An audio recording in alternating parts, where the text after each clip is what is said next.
Good evening. I'm Bruce Scott, Chairman of the Open Space Advisory Committee. Leanne Keever is on my right, Chairman of Parks and Recreation Commission.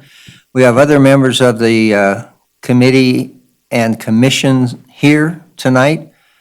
Welcome you to the joint meeting of Parks and Recreation and Open Space, which we try to have 2 a year. So with that, I would ask for a roll call. For the Open Space Advisory Committee, Chairperson Scott. Here. Vice Chair Welch. Present. Member Evans.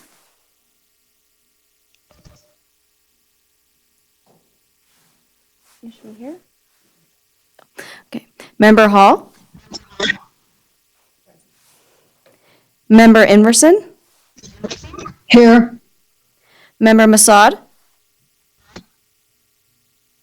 I think he's on mute. Okay. Okay. Member Michael. Quorum is present. And then for Parks and Recreation Commission, Chairperson Keever. Vice Chair Cartwright. Well, actually, she's former. Yeah, I just realized that. I just had it written down. So, okay, perfect. Vice Chair Meyer. Here. Commissioner Bagwell. Here. Commissioner Whitefield. Commissioner Caldwell. Commissioner Wilkes McCulloch. Here. A quorum is present. Thank you very much. Leanne and I will kind of alternate on some of these topics tonight, so I'll start off, but we'll give it to her in just a minute. The first thing we have on the agenda is public comment. This relates to items which are not on the agenda, and we will have public comment associated with each agenda item. So if you have something to say on an agenda item, please hold it until that time. We will hear everyone's comments. I will ask people to keep them brief and to listen to other comments on the same topic so that we don't repeat ourselves. It's fine to support what other people are saying, but we want to keep the public comment as efficient as we can so that everyone gets a chance to provide their input. With that, are there any public comments on any items which are not a part of the agenda for either open space or Parks and Recreation?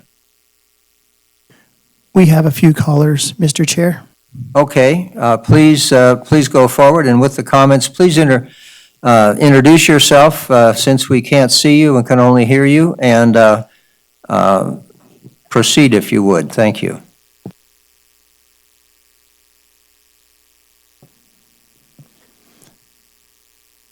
Caller, if you can hear us, it is your turn for public comment. Please state your name for the record.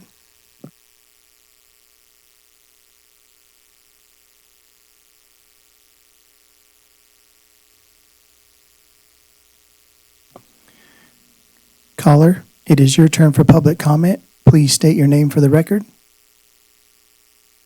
My name is Scott Kula.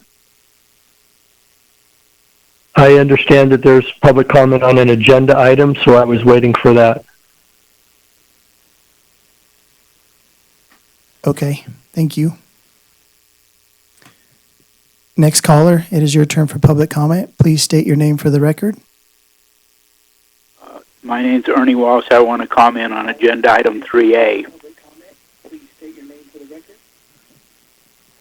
Okay, thank you. Next caller, it is your turn for public comment. Please state your name for the record. My turn. This is Margie Evans, and I'm supposed to be on the committee, but I didn't get a link to join. Okay, Margie, I'll make sure that I keep you unmuted throughout.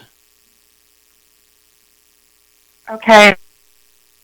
Send me the link. Yes, we will work on sending you the link. Thank you. Last caller, it is your turn for public comment. Please state your name for the record. My name's Charles Clemenson, and I am commenting on agenda item 3A, the FLAP project. Thank you. That is all public comment, Mr. Chair. Thank you, and thank you to members of the public out there. We'll certainly give you a chance to speak on the agenda items that you've referenced. Item number 1, possible action on approval of the minutes. This is now Parks and Recreation Commission meeting of February 4th, 2020. Leanne, did you have anything to initiate that? I was just going to ask if all the commission members have read the minutes, and if they have any corrections or comments they'd like to make, I'd like to hear them now.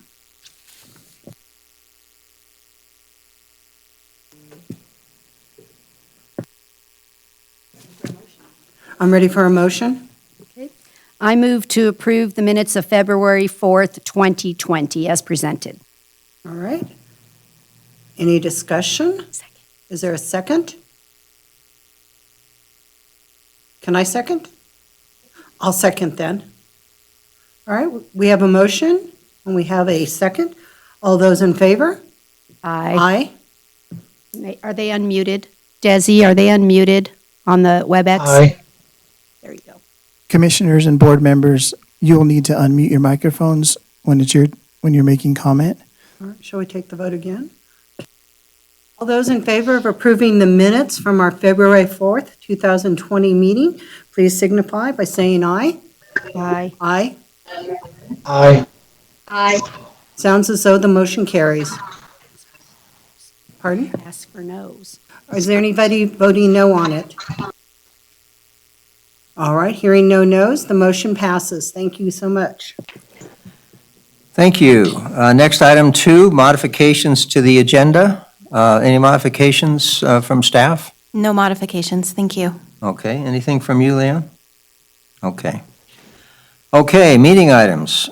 Item 3A, discussion only. Review and discussion regarding the updated 70% conceptual design plans for the proposed waterfall trailhead parking area, also known as the Kings Canyon Trailhead Parking Lot. Greg and Dirk, are you presenting? Yeah, Mr. Chairman, Greg Bergeron, Trails Coordinator with Carson City Parks, Recreation, and Open Space. And I'll start off with a timeline of the Kings Canyon FLAP grant. So in 2017, Carson City submitted a grant application for a Federal Land Access Program grant, or FLAP grant, with support from the Regional Transportation Commission, the Open Space Advisory Committee, and the Parks and Rec Commission. In July of 2018, the RTC, the U.S. Forest Service, and the Federal Highway Administration signed a memorandum of agreement to move forward with the project to make improvements to the Kings Canyon Road. A portion of the project includes construction of a new Kings Canyon trailhead, and an excerpt from that agreement reads, "The parking area will be expanded for approximately 30 car parking stalls paved, 1 ADA parking pad, 2 trailer parking stalls, gravel, and a vault toilet. The final parking lot design and capacity will be determined during preliminary design." In August of 2018, the Open Space Advisory Committee, or OSAC, approved 5-0 the use of approximately $35,000 from the Quality of Life Fund to serve as a portion of the required 5% local match to a FLAP grant of approximately $3.7 million for trailhead and roadway improvements in Kings Canyon. In September of 2018, a letter was sent to property owners who access their property from within the project area to introduce the project, notify them that a public meeting would be held in early 2019, and to provide staff contacts. In October of 2018, Public Works and the Parks Recreation and Open Space Department met with property owners adjacent to the trailhead. In April of 2019, the 30% design plans were received from Central Federal Lands, and a second letter was sent to nearby property owners inviting them to meet with staff and to inform them where the plans could be viewed, which was online and at the library and at Public Works. In October and November of 2019, RTC, OSAC, and PRC provided comments on the design of the trailhead. In January of 2020, 70% designs were received from Central Federal Lands, but due to staff concerns, we requested revised 70% plans. And in February of 2020, a fourth letter was sent to nearby property owners regarding stakes being placed along the project area. On May 22nd, 2020, letters were sent to nearby property owners to inform them that we received 70% plans from Central Federal Lands and informing them of where the plans could be viewed and to provide staff contacts. Throughout the last year, staff has met with several property owners and most recently in the last couple of weeks. On June 10th, 2020, the RTC reviewed and commented on the 70% plans, and then tonight, the Open Space Advisory Committee and the Parks and Rec Commission will review and comment on the 70% plans with the focus on the trailhead parking area. A little bit of background in history. FLAP grants are highly competitive, and a key element is that the project provides improved public access to federal lands. Access to public lands along the Eastern Sierra Front has been an issue in several communities. From Carson City, public access is essentially from three locations, or public access to U.S. Forest Service or federal lands in the Carson Range is essentially has three locations for access, and that is the Lakeview Trailhead, Ash Canyon, and Kings Canyon. The Kings Canyon Road was constructed in the 1860s and later became part of the Lincoln Highway. Today, Kings Canyon Road provides access to a number of homes and also provides public access to lands that are administered by both the U.S. Forest Service and Carson City. There are several trails nearby, including the Waterfall Trail, the North Kings Loop, the Upper Waterfall Loop, Ash to Kings Trail, and the dirt portion of Kings Canyon Road. And planned trails include connecting the Ash to Kings Trail to Douglas County and a Lincoln Bypass Trail, which it's called Bypass because it essentially bypasses the old Lincoln Highway. And I bring that up because ultimately that will probably reduce some of the mountain bike traffic on Kings Canyon Road. So what does the project include?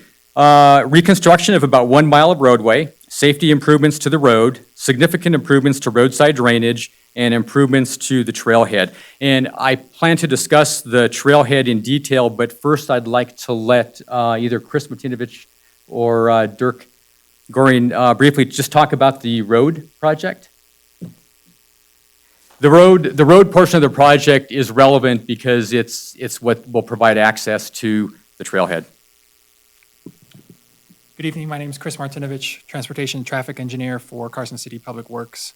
Wanted to just kind of give a little bit of a high-level discussion of the road and the road improvements as part of this project.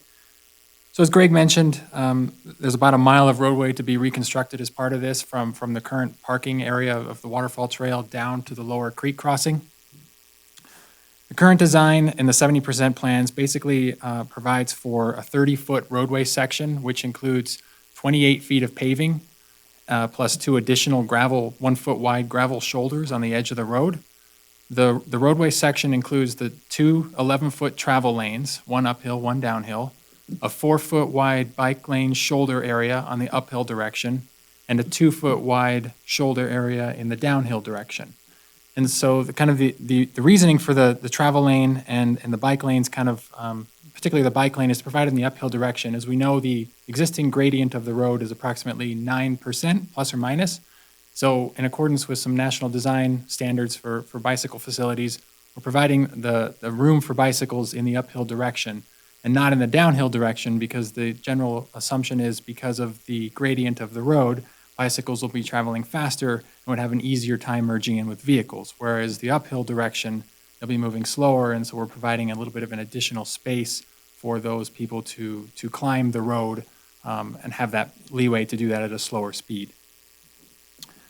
I wanted to mention a couple of other things. First of all, I wanted to mention that the structural section of the roadway, we are reconstructing the roadway fully. We're not just overlaying, we're not just putting a skim coat or a slurry, full depth reconstruction with 4 inches of new asphalt paving on 6 inches of aggregate base. We're also reconstructing all of the driveway approaches along the road. So if you have a concrete driveway approach, you're going to be getting a new concrete approach. If you have an asphalt approach, you'll be getting a new asphalt approach.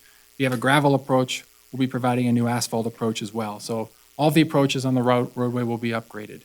We're also providing new storm drain improvements as part of the project, which include new roadside new roadside ditches, as well as new culverts at each driveway crossing. I wanted to mention back on the roadway real quick, we have had some discussions. The designer of this project, Greg, if you mentioned this, I missed that, but the designer of this project is Federal Highways Central Federal Lands. And so it's being done by the Federal Highway Administration. And we've had some discussions with them about some different opinions on, or different options for roadway and the roadway width. So we've heard a lot of comments from the community up in the canyon that the road's too wide as proposed as 70% design. So in consultation with Central Federal Lands, we have an option to reduce the width of the travel lanes from 11 feet, potentially down to 10 feet. So that would reduce the overall pavement width from the 28 feet of paving down to the 26 feet of paving. So that is a potential option we've been considering with Central Federal Lands. We've also been considering some other improvements up near the trailhead, which include ways to limit parking. And I think Greg's going to touch on the trailhead in a moment, but some of the design features we're considering are placing maybe curb and gutter along the edge of the road, or maybe railing or fencing, or doing some different adjustments with the slope to kind of prevent and limit some parking in that area. I want to mention real quick also that the speed limit of the road right now, Kings Canyon is posted at 35 miles per hour. We are proposing to reduce the speed limit to 30 miles an hour, so that would be the posted speed. That would be accomplished through, not only the posting, but also with signing and striping modifications. We're working with Central Federal Lands to evaluate different signing and striping options, and we'll continue to progress those options as the design progresses and moves forward. One of the things I want to mention as well, signing and striping in particular, we will be putting edge striping and center line striping on the roadway. We're also going to put guideposts, which are those vertical white or kind of metal posts you see along some of the roads. I think there's only like 2 or 3 up there currently. So by adding guideposts, we'll kind of define the edge of the pavement, and it provides kind of a visual line to kind of view the road and hopefully kind of keep people from deviating from the paved surface. Regarding storm drainage, Rob Fellows is here if there are specific questions regarding storm drainage, but we are improving the storm drainage, as I mentioned. The 2 creek crossings, the upper creek crossing will be improved by enlarging the existing 30-inch, I think it's a 30-inch corrugated metal pipe. So we'll be upsizing that to a 4-foot by 6-foot reinforced box culvert designed to meet the storm events anticipated in the canyon and prevent the water from backing up, overtopping the road, and either flowing into adjacent properties or washing out the new roadside ditches. On the lower creek crossing, we are providing some upgrades to that facility with the construction of a new head wall, but most of that existing infrastructure will generally remain in that location. I think that's the bulk of what I wanted to mention. I want to go back to the bike lane real quick. We're also coordinating with Central Federal Lands regarding the signing and striping, if we want to sign it and stripe it as a bike lane. Because the roadway to the east that's not a part of this project between Longview and the lower creek crossing doesn't have currently width for a bike lane, we're considering that maybe that's a place where we don't sign it and stripe it today, but as the future project comes together, that may be an option where we could add at a later date depending on when timing of projects come. So that's something we're also discussing with Central Federal Lands, and would certainly enjoy input from this group on any of those topics. So that's all I have for now. I'll turn it back to Greg. Happy to answer any questions later on. Thanks. Thank you. So let me go. What happened? I don't know what happened to my...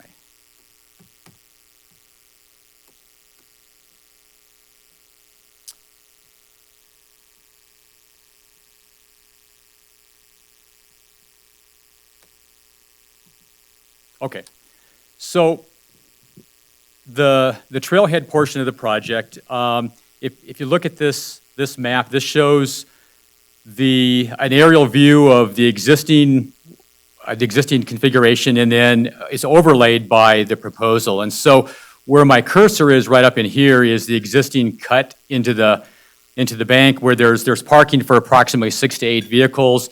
People wind up parking along the sides of the road, and up higher on Kings Canyon Road. Sometimes they wind up, we've heard concerns about people blocking driveways to the home up at the very top and to the home right down here. Recently, we've had, commonly we have 20-plus vehicles at a given times during the day up here. Recently, with COVID concerns and people looking for things to do, we've had 50-plus vehicles several times. So I think everyone can agree that what's there now is problematic. It causes congestion. It causes a lot of frustration on behalf of the homeowners that live there.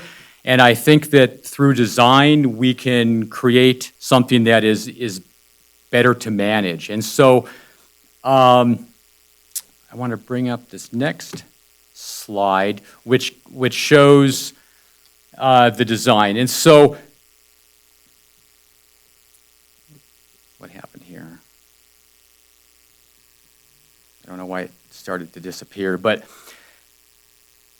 with the new design, the parking lot will be separate from Kings Canyon Road. So Kings Canyon Road will be dropped a little bit lower right here, and the parking lot will be separated from Kings Canyon Road. The driveway into the upper residence, which was right here, will be relocated. And I don't know that this is going to be the final location, but it will be relocated away from the project. The other thing that we've done is, this is the existing trailhead to the waterfall trail. We've moved that south to get farther away from the residence. We've moved the restroom, the kiosk signage, and the ADA parking, everything, we've concentrated it farther away from the residences so that we're trying to move the congestion away from the homes. And a few things that will be included in this project. So we have space for 30 vehicles, including 2 ADA spaces. We'll have a modern ADA compliant vault toilet. The CXT toilets, I might mention, are vandal resistant and there's no odor. Trailhead and informational interpretive signage, bear-resistant trash receptacle will all be up here, and this project, or the parking lot, will be gated at both ends, so we'll be able to control the activity at night. And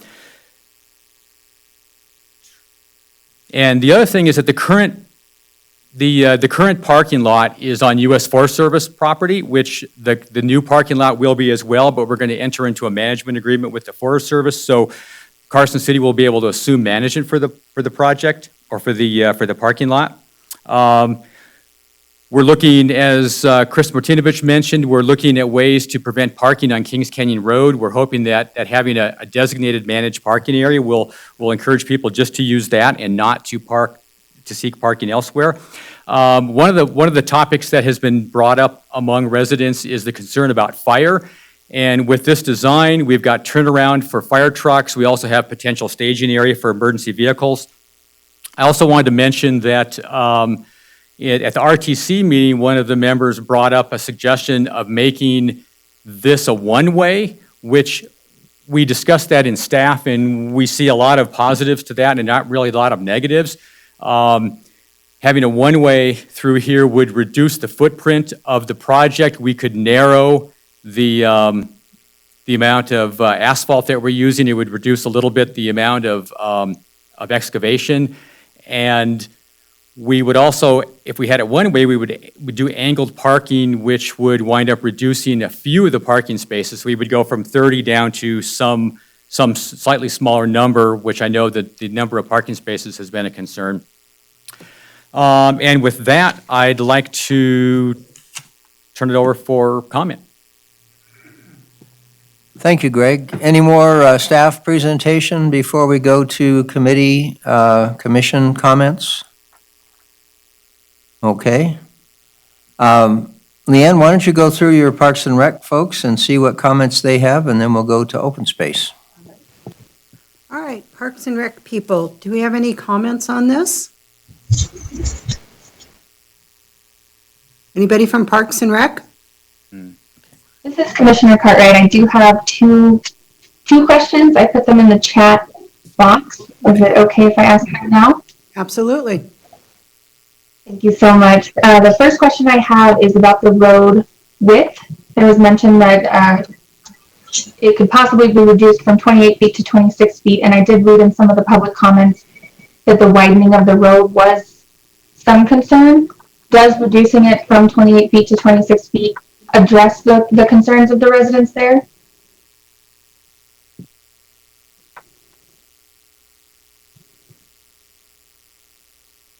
Anybody like to answer that for the commissioner, please? Sure. It's Chris Martinovich again, for the record. The width of the road, we have heard a number of comments regarding the width and the desire to narrow it. The existing road is approximately 24 feet, plus or minus. It gets a little bit narrower at the top. The width of the road, I should mention, as currently designed in the 70% plans, is narrower than Carson City's standard width for a collector facility. The 28 feet still remains in accordance with nationally accepted design standards, as does the 26 feet. So that's about as minimum as we can go. 26 feet of paving, that would be 10, 11-foot lanes, or 2 10-foot lanes, 1 4-foot bike shoulder, and then 1 2-foot wide shoulder. So that's how we get to the 26. That's about as small as we can go within our nationally accepted design standards. Thank you. I think my next question is for you as well on the road design. Is it okay if I ask my second question?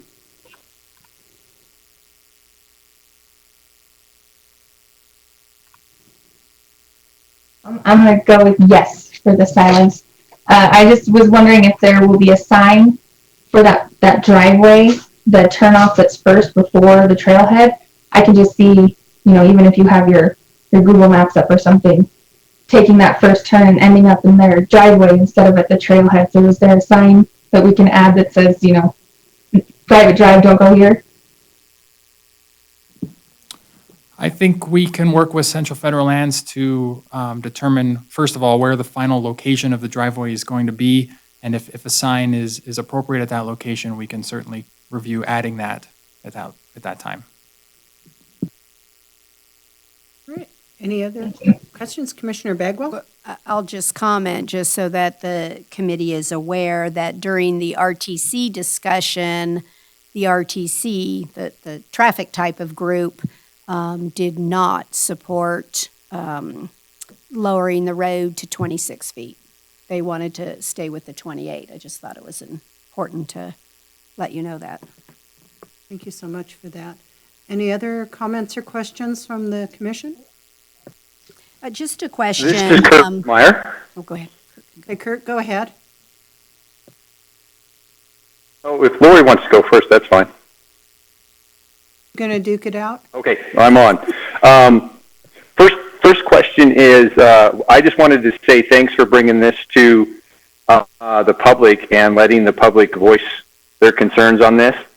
I work out up there and ride my mountain bike up there quite a bit, and since this COVID thing has happened, it's been very, very busy up there, and the public is really concerned about it that live in that canyon, and I appreciate these open forums to let them air their concerns because they are impacted more than anybody. First question I had was, did you say the trash and the maintenance of the bathrooms would be done by the U.S. Forest Service? When we enter the management agreement with the Forest Service, the city will assume management for the entire parking lot. So we'll do the trash, the bathrooms, we'll lock the gates at night or close them at night. We'll have some means of controlling the use at night. Thank you for that, Greg. Will that be on a year-round basis? Year-round? Is that year-round? Yes, year-round. Okay, that's very important. And an overall question, and when we get to these plans and we're listening to all these public meetings, we have it with the RTC, we also have it with Park and Rec and also Open Space. Before this moves forward and the whole package goes to the Board of Supervisors for approval, who has the final recommendation to the Board of Supervisors before that happens? Thanks, Kurt. Jennifer Budge, Parks and Recreation Director. I just want to clarify that This will not go back to the Board of Supervisors. We already have all of the required approval from that board, which related to the grant application and authorization of the match. This is something that will be bid out by Central Federal Lands, and they'll award their bid, and they'll manage the construction, and it's primarily on Forest Service land, with exception of the roadway improvements. So it will not go back to the Board of Supervisors. Okay, so I guess I didn't phrase my question well enough. There's a lot of concern from the public on what's going on in the canyon, not only the road, but the parking lot. And are we just going to keep hashing that out until everybody's happy? Or who has the final say on the 100% plan and going forward with that 100% plan?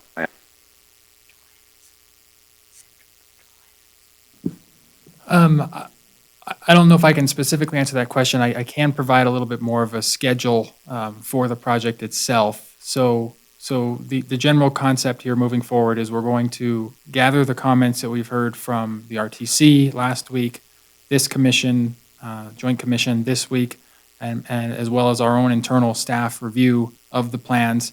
We're continuing to have a dialogue and plan to continue to have a dialogue with the residents in the canyon, and that will continue for the project. Ultimately, at 70% here, we're going to be compiling all these comments and providing them back to Central Federal Lands based on kind of the recommendations. They'll revise the plans. The general timeline is try to compile comments by the end of this month, early July timeframe.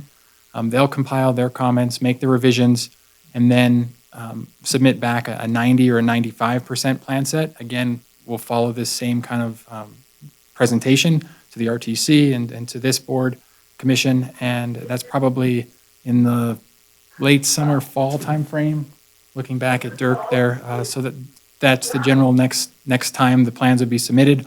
Ultimately, the schedule has the plans being bid out by Central Federal Lands near the end of the year and awarded to a contractor by the end of the year, right at the end of December, such that construction can begin in the late spring, summer of 2021. Okay, thank you very much for that explanation. That's all I have, Chairman Kiefer. Thank you so much. Appreciate it. Commissioner Bagwell, did you have a question or a comment? Yeah, just a general question. I had from some residents during the RTC meeting, people had heard a discussion from one of the other members that talked about the ratio of the parking spaces of those that can be for trailers versus vehicles. And so the question really becomes the usage that you've seen in the lots over the period of time to determine 30 car spots and 2 trailer spots. What was that based on? Why isn't it more trailer spots? I mean, that's the question that I've received since the RTC meeting is, do we have enough trailer? Who's overall using this? And again, is this what we want for the next 30 years? I mean, that's what we're trying to plan for. So that was the general question I got. So we were looking at, or staff has looked at what's existing on the ground right now. And so we're commonly seeing 20 plus vehicles, sometimes 30 plus vehicles. Recently, with COVID, it's been much higher, but that's the exception. We're not planning for that kind of an exception. But we don't see a lot of trailers, but we do know that there is demand for trailers.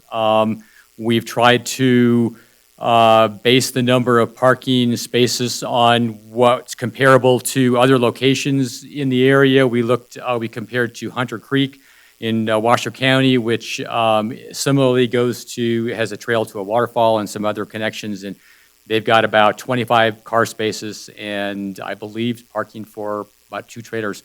So for 2 equestrian trailers. So we're kind of just looking at what other communities have done with similar areas, and then looking at our existing capacity and just try to come up with the number. Any other comments or concerns from the commission? I want to say I appreciate this. I went up a couple times in March and April, and the parking was just chaotic at best. and I saw mountain bikers traveling over people's yards, their lawns. It was no consideration. So anything we could do to assist the residents up there, we should do it. But I do have two questions. Regarding the gates, could we put in maybe solar gates like we have at the rifle range or out at Brunswick so they automatically close? Is something like that an option? And then if we narrow the road, would emergency vehicles still be able to access it, or would that pose any type of danger to their operations?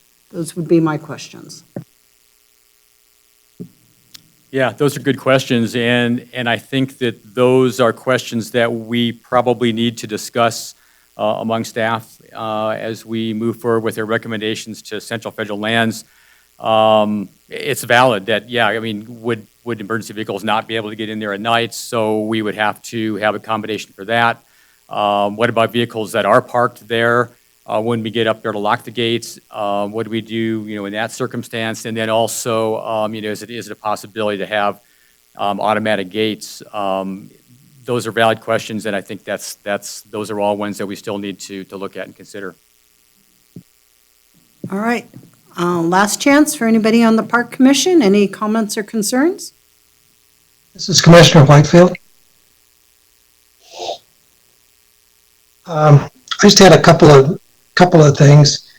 I read through a lot of the residents' comments and concerns, and a couple of things kind of stood out to me. I thought one concern was over speeding on the road, if it was improved.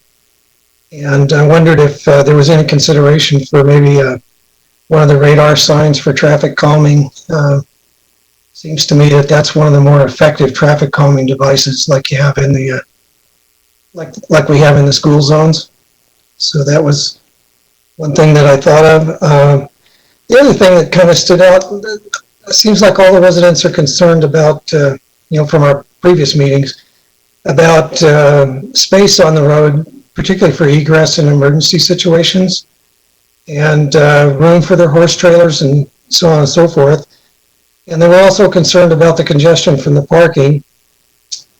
And, it seems to me like these improvements would actually address those concerns instead of making it worse. The other objection I saw to that was that they were fearful that it would be overused if the facilities were improved like this. I guess my observation is that the facilities are already overused and there's no provision for mediation. And to me, this project provides a fair degree of mitigation for their concerns. So that's all I had. Thank you. Thank you so much for your comments. Right. Bruce? Okay, let's get comments from members of the Open Space Advisory Committee. Would anybody like to ask staff any questions or make any comments before we open this up to public comment?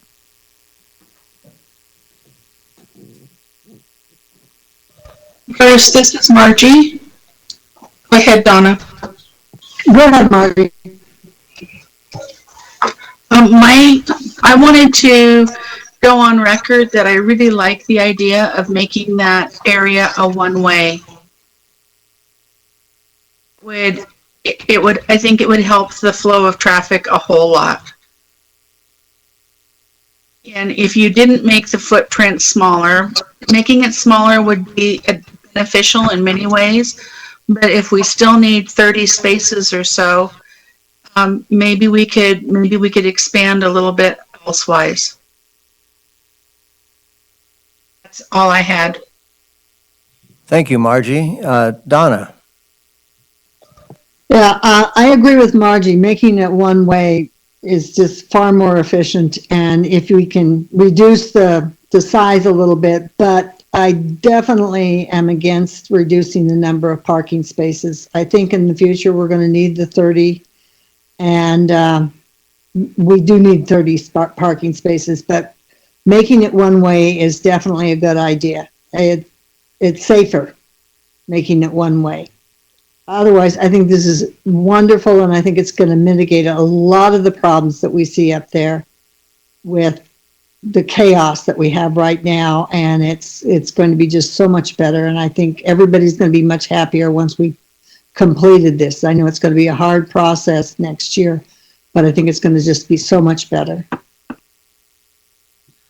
Thank you, Donna. Any other comments from Open Space Committee members? Okay, I had a couple of things. I'm sorry? This is Jerry. I have something. Oh, Jerry, go ahead. I'm sorry. Will there be a chance for the committee to comment after the public comments are made? You bet. If you'd like to, we'll have that opportunity. Thank you. Okay.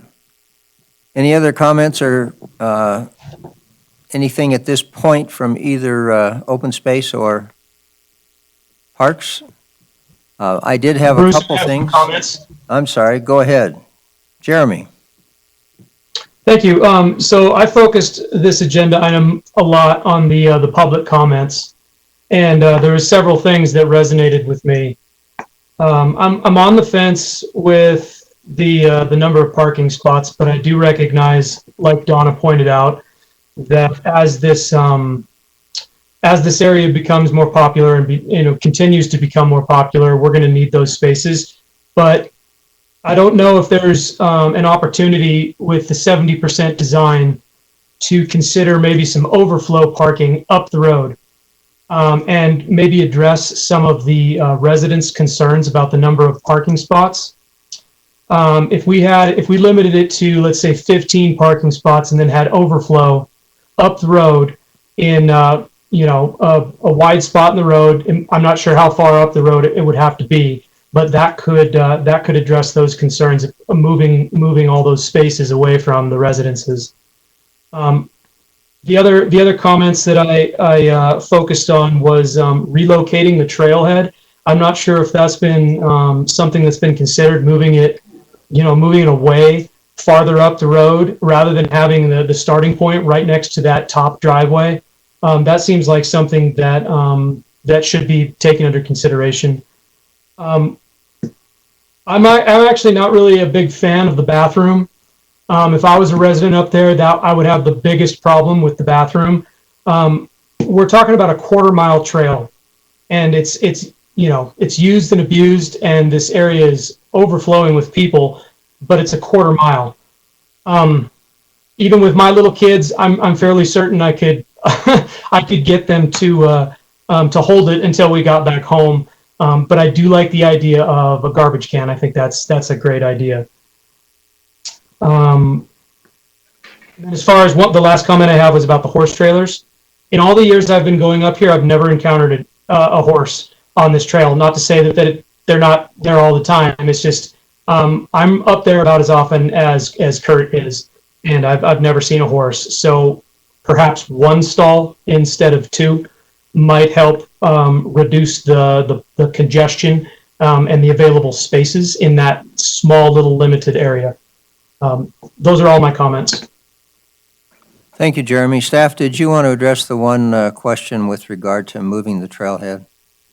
Yeah, this is Greg Bergeron. We are moving the trailhead. In fact, if you look on this, on the screen that's up here, look over, I'll get my cursor up there. So this is where the signage and the restroom and everything are. And then this is a proposed beginning of a new trailhead. And that may not be the exact way the trail goes, because right now it's on a pretty steep cut slope, but we do plan on relocating the trailhead. Right now, it's over here, and so all the everybody is starting right next to the Stokes driveway, and there is a lot of congestion there. So we would be able to eliminate a lot of that. Now, for people that are hiking, yeah.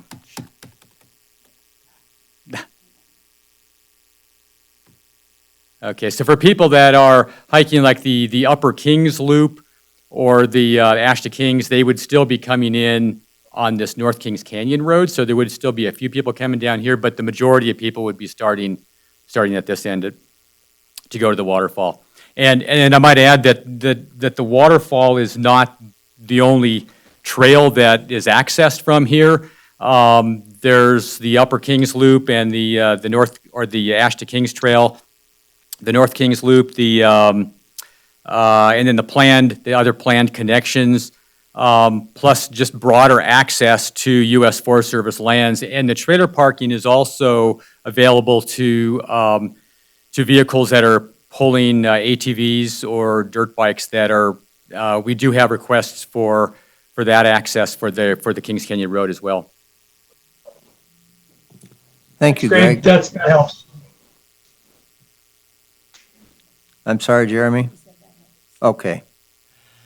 Alan, did you have any questions or comments? I was just going to respond to Jeremy in a similar way that Greg did, is that there's increasing use going north up the road. I was up there just last week, and then between the time I left the trailhead to get at the upper waterfall, I think I saw 10 people. So that's in 45 minutes. So I think that there's been a dramatic increase in demand for that as well. I mean, it's COVID, obviously, in part, but I think people are recognizing that you can do that more and more. Thank you, Alan. Couple of questions for staff. Are all the improvements to the road itself within the existing right-of-way? The road improvements, particularly the driveway improvements, will require some temporary permissions to enter property to be able to construct those. So we'll be working with a surveyor to map out the property lines and eventually get agreements in place with those property owners so that we can construct the project improvements. Okay, but the roadway itself The roadway is not- itself is within the Okay. existing right-of-way. Thank you. Does that bearded guy next to you have something he wants to say? Dirk? Sorry, Dirk going for the record. There are a few right-of-way issues that we need to work with the Stokes on, and that has to do with the upper drainage crossing. But we do believe a lot of these are in the public utility easements. But as those details continue to flesh out, there might be some right-of-way issues on the Stokes' property. But for the most part, we are within the 60-foot right-of-way. Thank you. Yeah, the Stokes are by far the most impacted property here, so I hope we treat them well. A couple of other questions. The lower crossing, do we consider it to be adequate from a capacity perspective with no further improvements in terms of its size, other than a couple of head walls, I guess? Bruce, this is Rob Fellows. I'm the floodplain manager and also the stormwater engineer for Carson City. The lower crossing was sized for a 10-year event, which is about 350 CFS. So I believe it's adequate based on the past history of the flood events of 86 and 97 and 2005. And the roadway improvements, will they start just below that crossing? How do they relate to the crossing itself? The pavement starts pretty much at our patch for our bypass culvert and then heads west. And then there's a few details of connecting head walls and a little bit of fencing. Essentially right there? Yes. Okay. I guess those are the questions I had for staff at this time. Thank you all for your presentations, and we may have some others that come up through public comment. Yes, Leanne, I'm sorry. Oh, no apologies. I had a question. Didn't we decide on a bathroom up there because we heard testimony in the fall that the residents were being adversely impacted by people knocking on their door asking to use their bathrooms and other things of that nature? Didn't we hear that testimony? Thank you, Madam Chair. We have heard comments for and against, but yes, you are remembering correctly. We had heard those comments as well. The Forest Service, I will mention, was pretty adamant about the restroom and wanting to have it there. And this facility is on Forest Service land, and it was a recommendation from them. I did want to add on a comment too about adding additional parking up the roadway.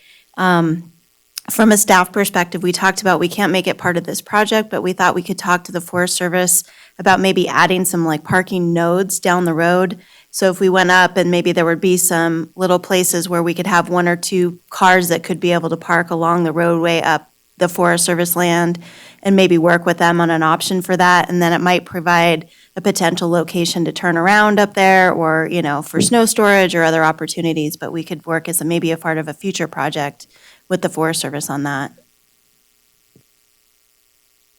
Yes, thank you. Alan, did you have something further? I was just going to add, if you move ahead with those discussions, I'd urge you to include a discussion of parking at the actual trailhead itself, and hopefully an opportunity to turn around, because that could be, if that road is improved, I would expect you to see quite a few more cars up there. Okay, we will have opportunity after public comment for any further questions or comments from committee members. With that, I'd like to open it up to public comment. We've had a number of written comments, and I think some of those who have commented in writing are also on the phone. I would ask you to be concise in your comments if you would, and we want to hear what your concerns are and anything that you may want to add to what you previously submitted if you have already submitted something, and also to what you've heard tonight. So with that, Mr. Traffic Moderator, can you start the public comments? Caller, it is your turn for public comment. Please state your name for the record. Scott Kula, I'm a resident in Kings Canyon, and I'd like to address a couple of issues, safety and environmental degradation. Safety, I do appreciate the response of the planners to address speed concerns, to discuss maybe narrowing the road. The road width is a concern because the road that feeds this section of the project from Carson City up to the lower creek crossing is only 23 feet wide. And so having a wider road above that creates a potential problem. We're not really addressing the ability of people to use a wider road for that stretch from Longview Lane up to the lower creek crossing. Secondly, I'd like to just question the vehicle traffic, the parking up there. Has there been a traffic parking study done?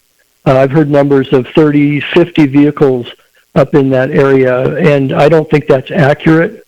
I did do a Google map and did a satellite overview, and at the most, with parking up and down the Forest Service Road and more than 10 vehicles parked side by side in the current cul-de-sac, at the most I could count maybe 30 vehicles at any given time.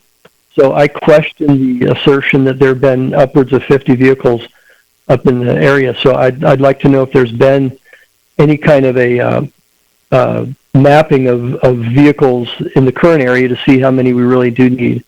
And that speaks to the demand versus degradation issue, demand versus management. I was up at the waterfall last weekend. There were 6 vehicles down in the area. And when I got up to the waterfall area, there was no room for me to walk into the waterfall area because there were the people, you have 4 or 5 people on the south side of the waterfall, 7 or 8 people on the north side, and you can't even get in or out of it. So I have a concern about increasing demand to the waterfall. I understand this project opens up a much wider portion of the canyon. And so that speaks to the third issue, which is I would like it to be considered that the parking lot itself be moved further south, maintaining that original cul-de-sac as a turnaround for emergency vehicles with no parking in that cul-de-sac. If we relocated the parking further south, it would take it closer to the beginning of the trailhead, so that would be a good thing. Secondly, I think it would address the Stokes concern because the driveway that has been offered to them would be unpassable in a larger vehicle in the winter for sure. It's an uphill slope and then a 90-degree turn into their residence, and I'm not sure how they would manage that turn. And so if you move the parking lot further south up that Kings Canyon Road, maintain the cul-de-sac as it exists right now, that would give a circular turnaround for emergency vehicles. which leads me really to my final point. And I do appreciate that there have been good interaction between the planners and public, and I feel like our concerns as a citizen for responsible access have been listened to and trying to be addressed. The reason for public comment, of course, is that many heads are going to give you better solutions than just one. There was a comment made that school buses come halfway up the canyon, and there's a turnaround loop at my street, which is technically a private easement, private road, Bobcat Lane. But about halfway up this project, there is a turnaround loop, and it was mentioned that that was the turnaround for school buses. And I'd like to correct the record on that. I think my wife was a school bus driver, and this was her route, and the school buses were required to come up to the top of the canyon and make a turnaround. What actually happens in practice is the school buses get to where those mailboxes are, where that quote turnaround is right now at 4200 Kings Canyon, and then they back up and do their U-turn there, which I think is a violation of the school bus safety protocols. So I appreciate your listening to public comments, and I would ask that we encourage there to be more working with the public to make this project better than it already is, and to hopefully avoid some unintended consequences of, I think, what are some very good ideas by having people think through these issues from different perspectives. So thank you very much for listening. Thank you for your comments, Scott. Do we have other public comment? Yes, caller, it is your turn for public comment. Please state your name for the record.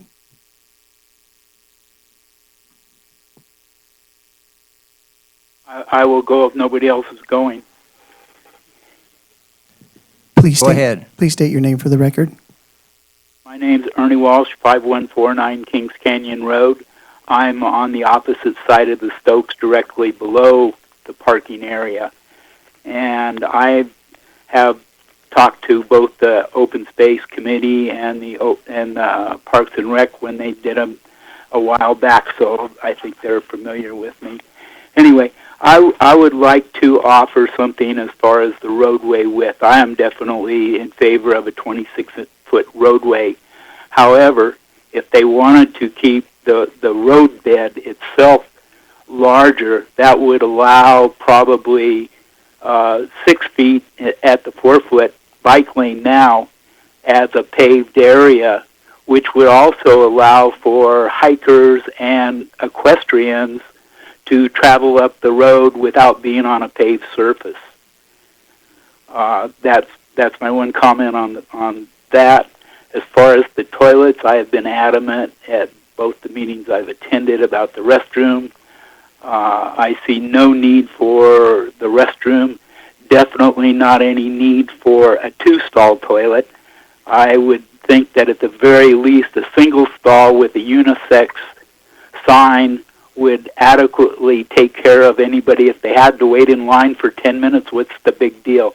It's going to lower the visual imprint as far as for us looking at it. And also, I like the idea, if possible, of having the one-way road, which would hopefully lessen the footprint. And from me, it'll keep me from looking at a 40-foot high slope, if it can be lessened. Right now, it's hard to tell from the plans what the actual elevations are, but it looks to me like it might be somewhere around like a 30 to 40-foot fill slope when that projects down into the canyon to get the width needed for that parking lot. Also, a thing for the parking. Everybody knows it's bad coming down towards us, so I would think you could do something with posting as far as no traffic, no parking between signs, and run those signs for 500 feet below the parking area, which would get the cars out of the immediate area of Stokes and my house, and it would not a towaway zone, because the towaway for the city is a problem, but if it was a no parking between signs, the sheriff could come up and write parking tickets, and eventually the people would get the word that it's going to be done. That's pretty much my comments. I did submit a list of comments to the RTC Commission meeting. I believe it was the 10th. However, according to Dirk, it failed to get to them. But I did send an email to Dirk regarding today's meeting with my comments and also my comments for the RTC. So I would like those to get on the record. Appreciate it. Thank you to the Commission. Thank you to the city for including us in the design. We appreciate it. We hope to get this mitigated to a good project. So thank you for your time.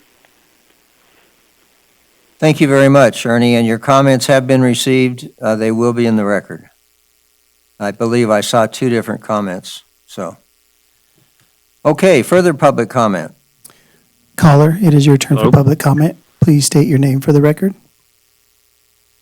Thank you. This is Charles Clemenson. Check Clemenson on some of your letters.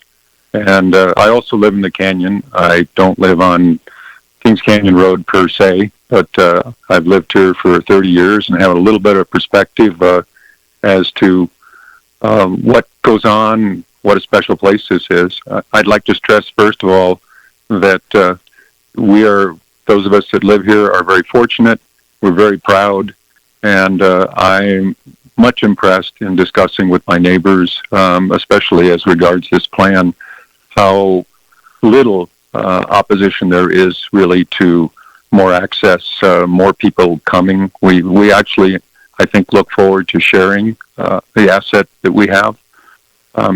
That said, looking back and reviewing the plan, I'd like to start first with the application process, only from the standpoint that having reviewed the early application that occurred, I think, December 8th in 2017, I'm sorry.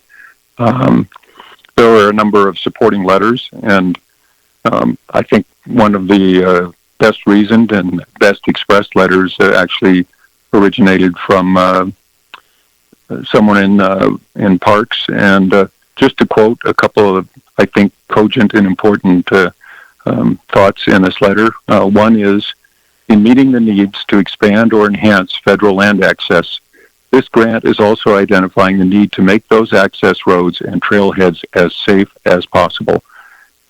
That's something we're totally on board with. In fact, a small group of us have formed a committee and initiated a petition campaign with requests directed entirely towards increasing the safety. I think that is critical. I think it's important that that was mentioned from the very outset in this process. In more than several ways, I wonder if we've not lost sight of that a little bit as regards the plan itself. But the conclusion of this letter, briefly, as described in the Carson City Open Space Plan and the U.S. Forest Service Environment Assessment, environmental stewardship is important. Therefore, all designs or improvements should minimize impacts to our natural resources. I think that's absolutely critical. And starting with the parking facility, we're going to pave a piece of paradise in doing that. And depending on whether you put 15 or 50 parking places, it's just more of this beautiful land that we're paving. And the environmental impact of that is not good. I understand and have been educated a little bit that there are such things as low impact designs where we could not necessarily put paving in. They could still be plowed, they can still be striped, and they don't create the drainage problems and the loss of resource that the pavement does. That's not been really discussed as an adjunct to the plan.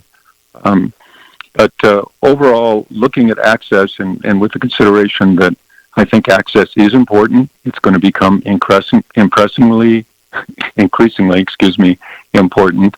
One of our commissioners commented here just a few moments ago about this is really a 30-year impact that we're looking at. You have to look into your crystal ball a little bit and imagine what the consequence of much more traffic, much more use of this area is going to have as an impact on the environment, on wildlife, on safety in particular. And if you consider all of that, it sort of occurred to me, gee, it's strange that no one is talking about having more public access for people who necessarily can't drive or don't want to drive up here. We have an excellent bus system in Carson City, jump around Carson, with environmentally friendly vehicles. Instead of putting another 20 parking places in or 30 parking places, why not put this on the bus schedule? Why not bring people from the middle school at the base of the canyon and come every 2 hours on busy times? Why are we focused narrow vision-wise on having to have a expanding number of parking places necessarily to provide access? I've written a couple of letters about the fact that the waterfall trail itself is pretty maximally utilized during busy times and way overutilized during this COVID crisis. The other day I walked up and the trail has literally been eroded away by foot traffic. The last 40 feet or so of the trail before you get to the waterfall is in no area more than 2 feet wide, used to be 4 or 5 feet wide. And the actual viewing area where you get the best view of the waterfall is up against the rock face of the cliff above. And I measured it the other day. It measures 36 by 18 inches. I had some discussion during the COVID crisis with how healthy and safe this was, given the fact that we were supposed to be socially distancing and avoiding contact. And we had as many as 100 people at a time on that trail. But that kind of goes back to why is this considered as safe as possible? We aren't being any safer. And if we go to safety as far as the road, which is a major concern of mine, I've practiced medicine in this community for 40 years, and my whole perspective in practicing medicine was as much as possible to prevent injury, to improve health. And I'm concerned that we have a great road that they want to build from just the Lower Creek crossing, starting after the crossing itself being much narrower than the proposed 30 feet for the road. We want to basically improve this road, make it wider, more open, straighter, smoother, and faster. The grade as it exists now varies from about 8.5 to as much as 14 degrees. Bicycles coast down that road at in excess of 45 miles an hour. I drive that road. If I'm not paying attention and riding my brake all the way or downshift into second gear, I'm going 40 miles an hour in the blink of an eye.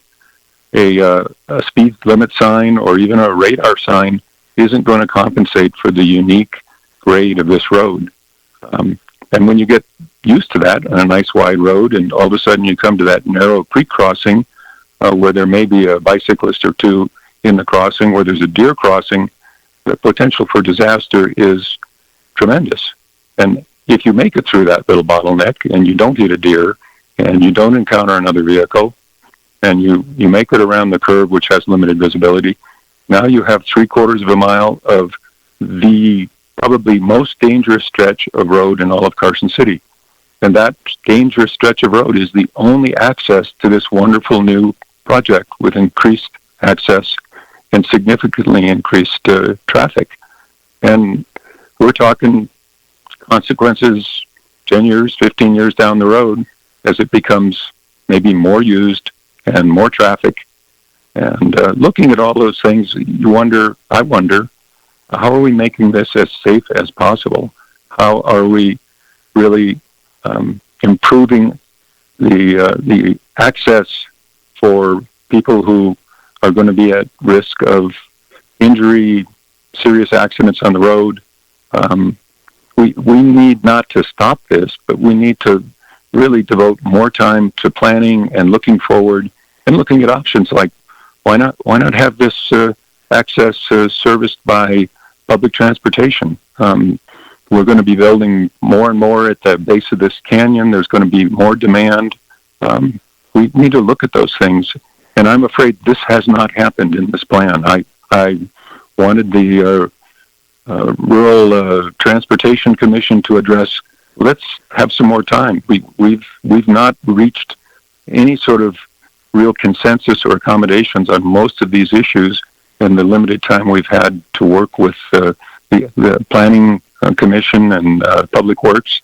They've done an excellent job communicating recently, and I think some real productive ideas have come from that, one of which is to make the road a little narrower. And that doesn't necessarily make it a better road, but I think it has the potential of making it a safer road because people are less likely to speed on that road. Dr. Clemenson, we have issues. if you could, it's been 10 minutes. If you could close out your comments. Yeah, I know many of those are in the written documents that we already have in the record. So if you could summarize I appreciate that would be great. I appreciate that. I appreciate it. And in summary, I think that the residents and the more than 150 signatories of our petition, less than half of which were actually residents in the canyon. They're your neighbors, they're community members. They are interested in making this as safe and as good a project as possible. We need more time. We need to work these questions through, and we need to welcome input from community members, canyon members, and I think that will result in a much better project. And I appreciate your time and attention. Apologize for taking so long. It is a complex issue. Thank you. Thank you very much. We appreciate your comments and your well thought out and cogent letters. Are there any other public comments? Yes, caller, it is your turn for public comment. Please state your name for the record. Yes, my name is Juan Guzman. I am the vice president of Muscle Powered, which is a nonprofit organization that supports safety and non-vehicular forms of recreation in Carson City. We have submitted written comments, but I'd like to briefly discuss access to begin with.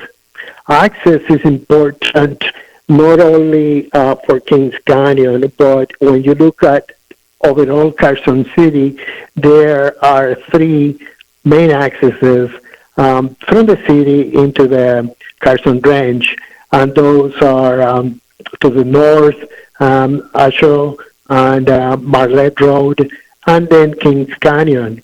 Of all of those, only Lakeview contains some small improvements in the form of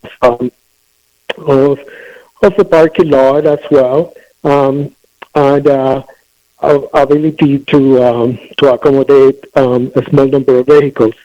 Kings Canyon is super important because it provides ability to support improvements to not only the waterfall as well as the national trail, recognized national trail, as well as some other loops that are in the plan and are being just about shovel ready to begin construction, and some other existing trails already, in addition to the off-road vehicles using Kings Canyon for access itself.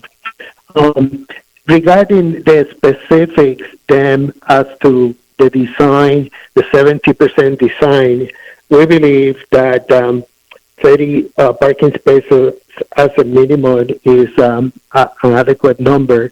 We believe that striping and providing a climbing bike lane is also important.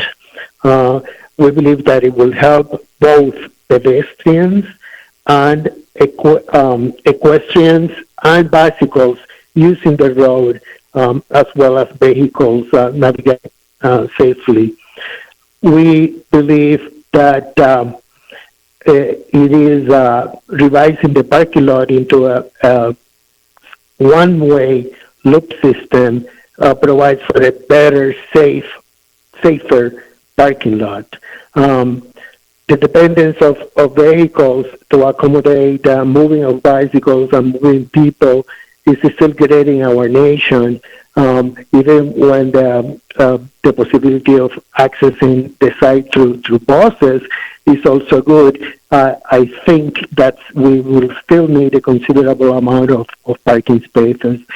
It is good to have a bathroom, and I appreciate the design containing a bathroom, and I also appreciate the effort being made to move the bathroom further away from the residences, the watches, and the stokes. That is really welcome. Similarly, the sidewalk network necessary to move people from the parking lot into the trailhead is important, and we believe is a good element of the plan.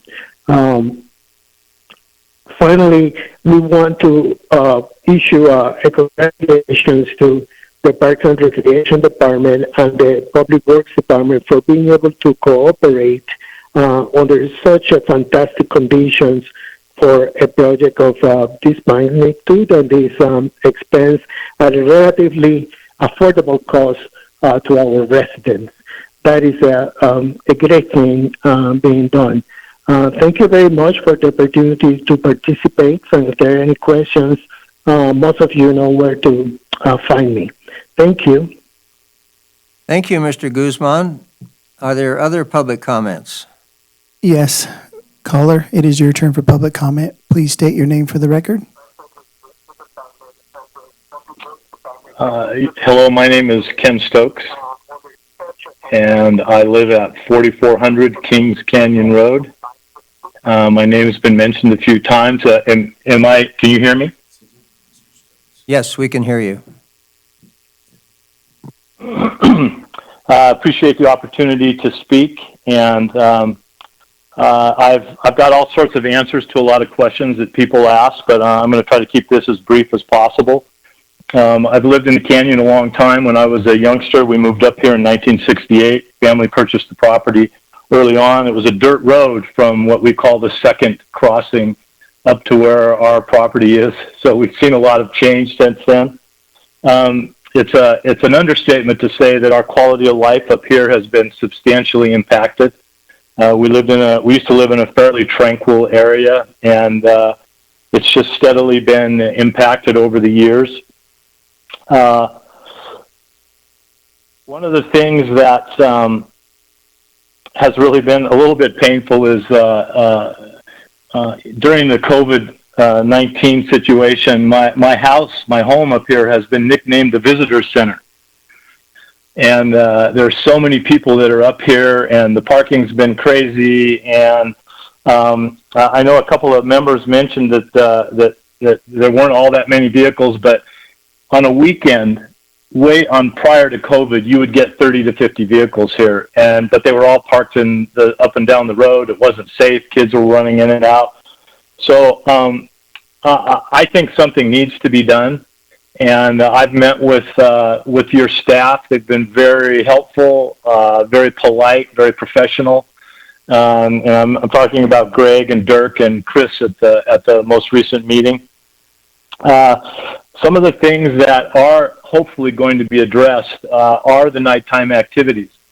I mean, when you walk down to the bottom of your driveway in the morning and there's trash, there's rubbers, there's drug paraphernalia and syringes, and they've been partying the night before, beer bottles everywhere on a fairly regular basis. So I'm hoping that as we implement rules, I'm hoping that we're going to be able to enforce the rules, whatever they are. And the whole idea of being able to lock and stop the parking lot at night, that's a welcome. That's very welcome.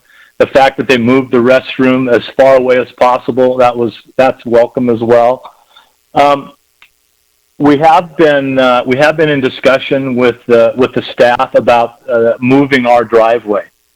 And at first I wasn't in favor of it, and then talking to my wife, I became in favor of it. And as we as we look at the overall plan, the existing driveway, the proposed driveway on the map is unacceptable to us.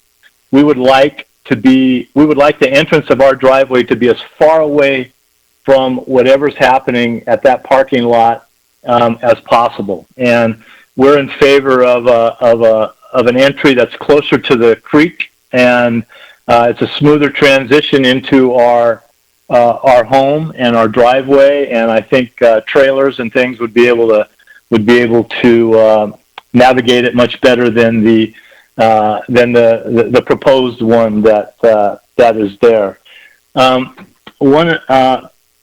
We've talked about different sizes of the road. My main concern, having been involved in development and cities and budgets and what have you, is that the chances are we're probably going to overshoot the budget here. And so my point is that if you can shave the road from 28 feet to 26 feet, and in doing so, you create a little extra money, so we're able to complete the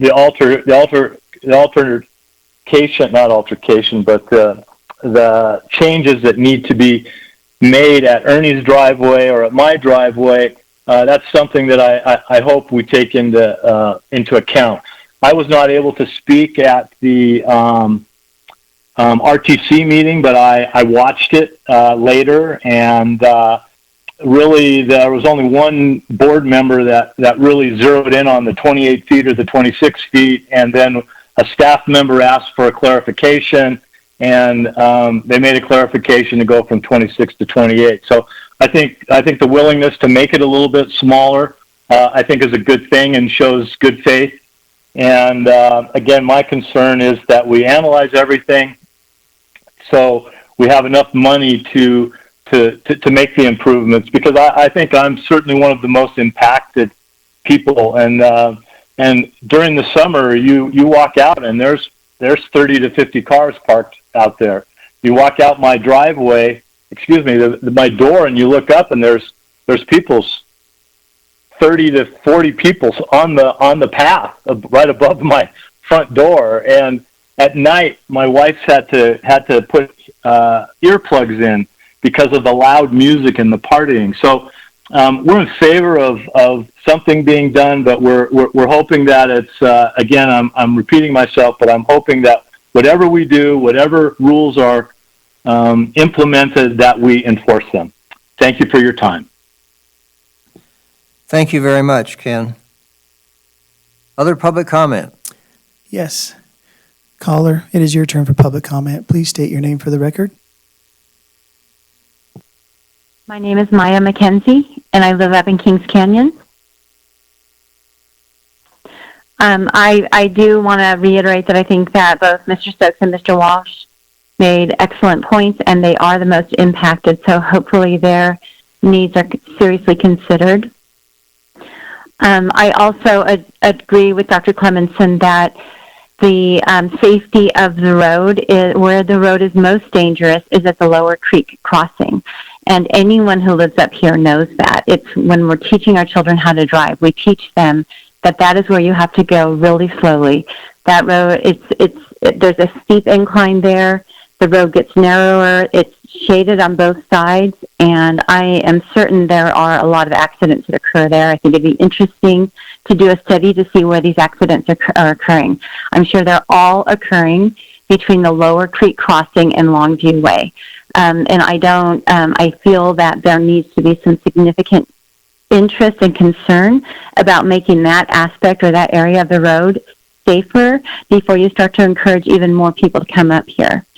Additionally, once you start to go up, I'm not clear as to why you would be improving the upper part of the road before you make that safe for people. A lot of people have lost their lives on that part of the road.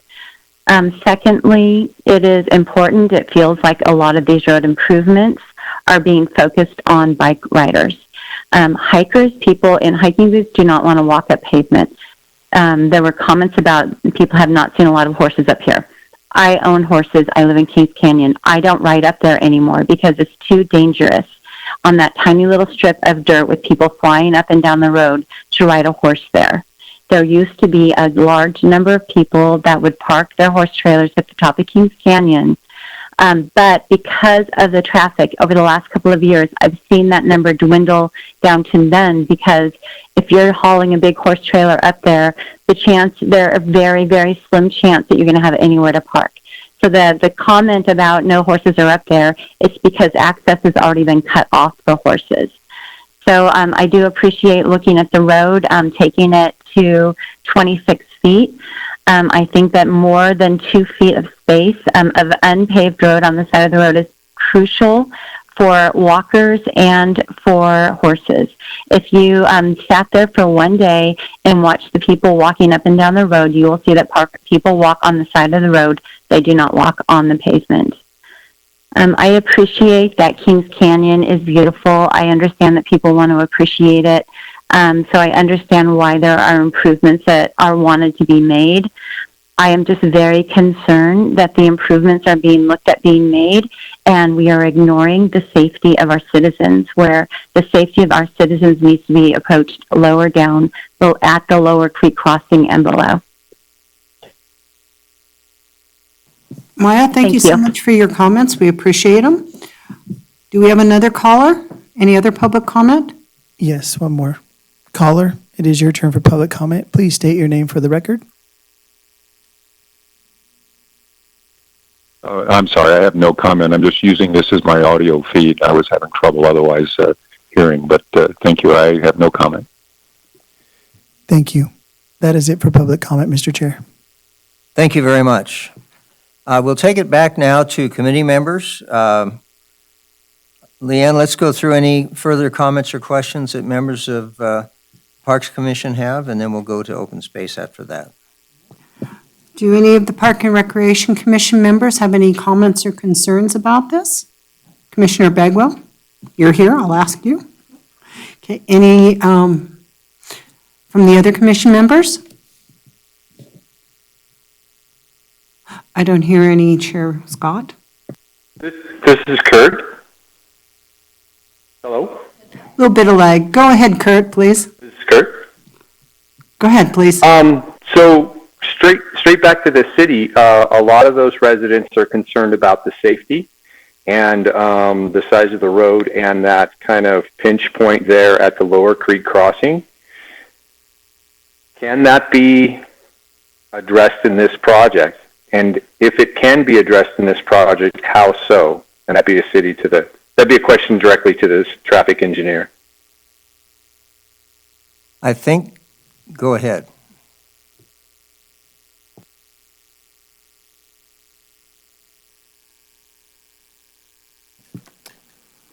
Chris Martinovich, Chris Martinovich for the record, Transportation Traffic Engineer, Carson City.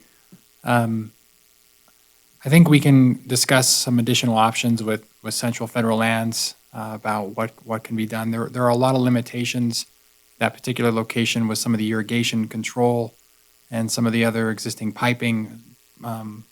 We can certainly take a look and see what kind of options are available. Thank you, Chris.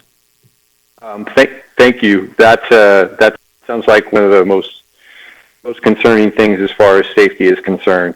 And the other thing is, so the other thing I heard is the toilet. And Jennifer, am I correct in assuming that this project has to go forward with the toilet in it per the federal U.S. Forest Service? Thanks, Kurt. Jennifer Budge, Parks and Recreation Director. We did follow up with the Forest Service after the last round of design comments, and they were pretty adamant about having that. Staff was willing to go down to a one-unit restroom, as many people have brought up. The Forest Service was opposed to that, and based on their data and the use and what they've observed at that site, and to be standard with other trailheads, they were pretty adamant about having a two-unit restroom. We can follow up with them again to see if a one unit would be acceptable to them. We're definitely supportive of that, as long as the Forest Service is as well, because the project is on their land and it is their asset in the long run.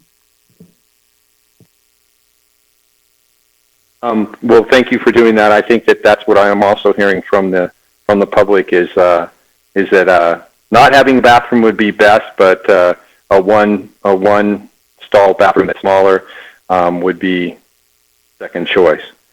So is there time, like Chick mentioned, Dr. Clemenson mentioned, as far as to push this off, and if these things aren't settled by the time December comes around, that we can go past that date, Dirk?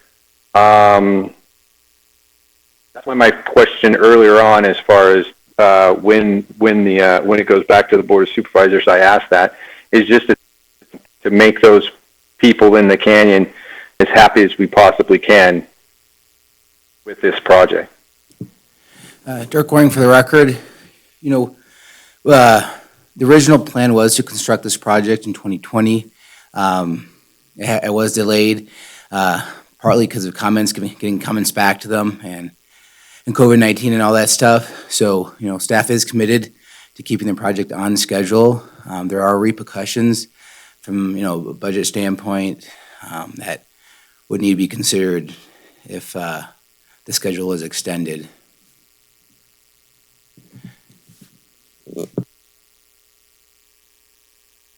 Okay, and then last question is probably you could answer this also, is it feasible to get the driveway that the Stokes need put into this project so they can access their property with big trailer or anything else they need to do? Staff is happy to work with the Stokes. We've been working with them from day one, and their comments on the driveway are received. And as we continue to finalize some of the details of the trailhead, staff will be pushing extremely hard with Central Federal Lands to see if we can relocate that driveway to the north, closer to the stream. All right, thank you. And then the other comment that was two people talked about in the public comment was, can this whole footprint be pushed to the south? The footprint of the existing trailhead has been pushed to the south. This is kind of the final location of the trailhead, and that was one of the things that we accomplished with presentation of the 30%. There have been project extent limits that have been identified, and the environmental process for those areas has started, and so it's not in the scope of the grant to kind of push it any farther down the road.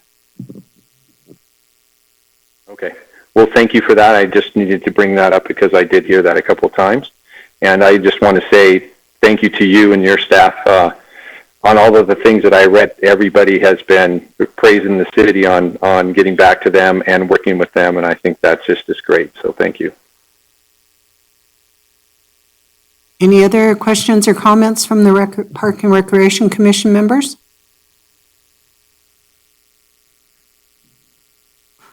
Bruce? Okay, comments from Open Space Committee. Jerry, why don't you start off? If you had some comments, you'd asked that earlier. Thanks, Bruce, but my concerns have been addressed. I appreciate your brevity. Other comments from Open Space? This is Donna Anderson. I just wanted to say that I really appreciate Dr. Clemenson's remarks about encouraging public transportation to trailheads. I believe in that fully. I think really our problem is more of getting the public to use it and appreciate it. And I would love to see it, but how we can get the public to use it if we were to offer it. I've seen it tried, like up at Lake Tahoe, and it just doesn't get used. So Dr. Clemenson would like to come up with some ideas on how to get the public to use it if we offered it. I think that would be wonderful. Anything else, Donna? I would like to say that I appreciate all the hard work that the staff has put into this. It's been a long road, and I know there's a lot more to go, and I know it's really hard to get something together that everybody is going to be really happy with, and nothing's going to be perfect, but they've worked very hard on this. Thank you. Any other comments from Open Space Committee members? I have a comment. Yes, This is Margie. Margie. I was listening to the option to Commissioner Meyer asking how if we could delay this until we can get everything right. And I just wanted to comment that if we lose this money, we won't get anything. Is that preferable to not having perfection? Just putting it out there. I don't know the answer. I'm not suggesting an answer. I just want people to keep that in mind. Thank you, Margie. Any other Open Space Committee member comments? All right, I have a couple of thoughts just from hearing a lot of concern and a lot of comments from folks in the neighborhood and others who are just generally concerned about the potential issues. I guess my sense would be that I like the larger parking area because I honestly think you're going to create a situation where you have a controllable, gateable, manageable, enforceable area. You can sign Kings Canyon Road for no parking, but if you have 15 spaces at the top and 30 or 40 people wanting to be in them, you're going to have people parking, and I think you're creating a potential for a worse situation than having a manageable parking lot. We do have, I think, a real responsibility to accept enforcement here, given the nature of the lack of enforcement that's there now. We have park rangers who can do what the deputy sheriffs are not able to do unless they're called, and I think we can actually improve the situation.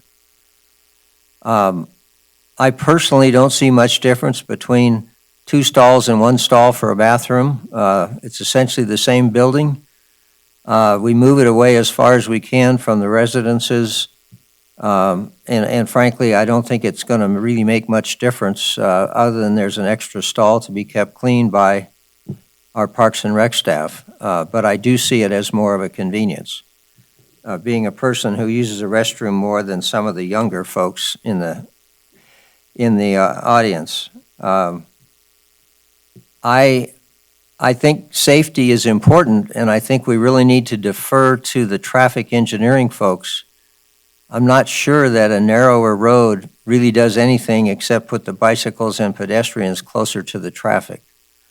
I think that's something that we really ought to leave to the transportation professionals to make that final determination. I'm just afraid that it will not have the desired effect.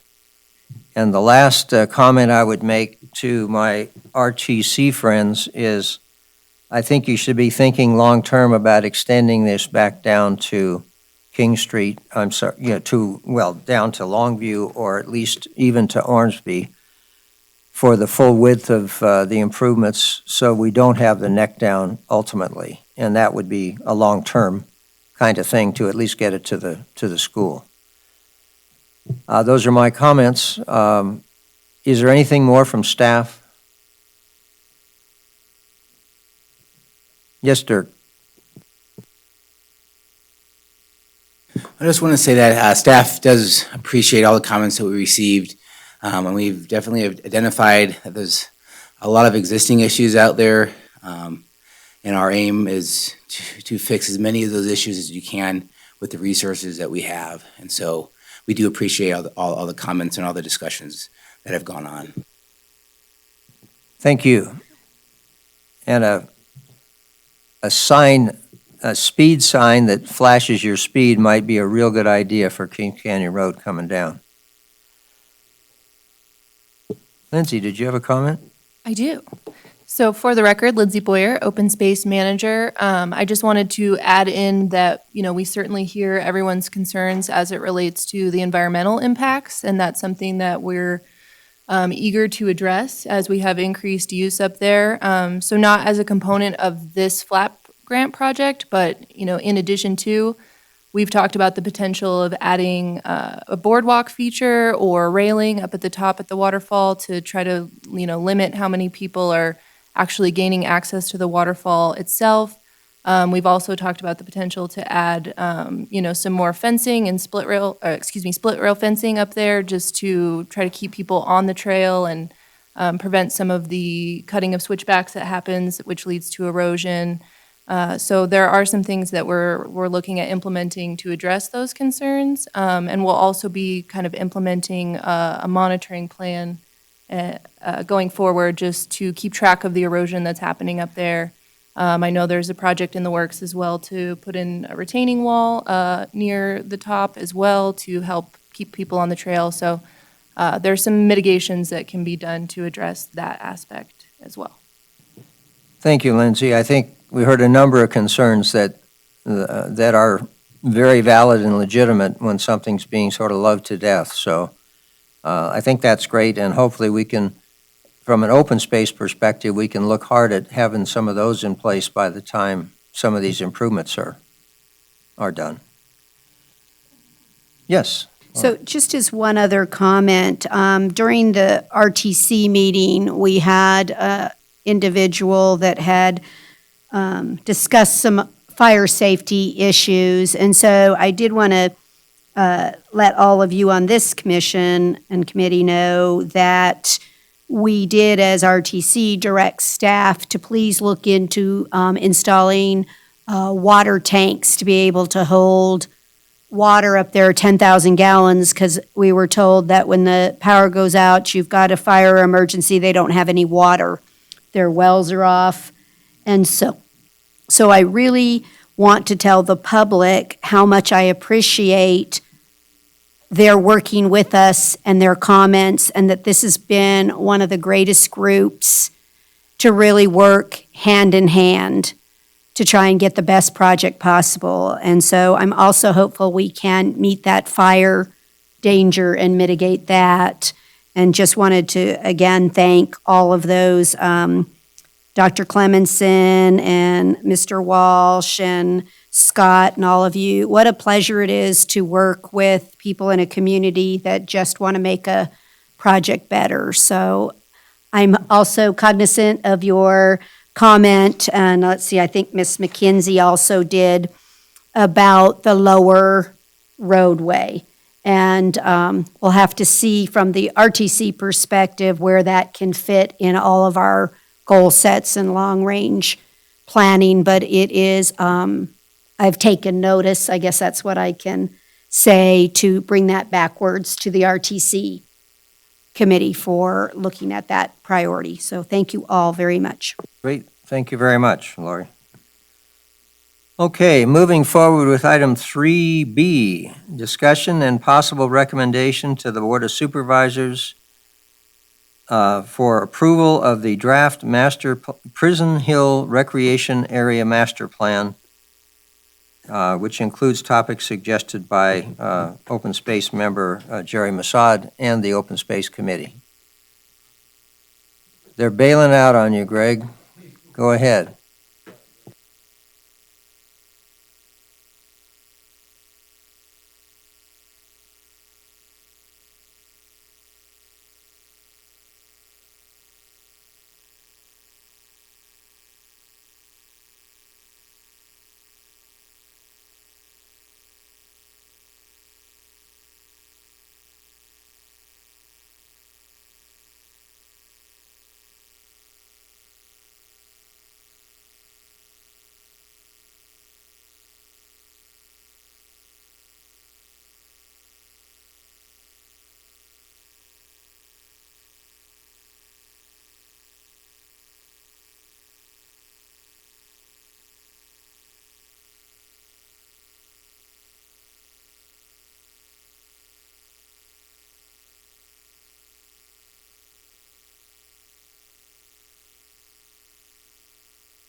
Okay, Prison Hill Master Plan.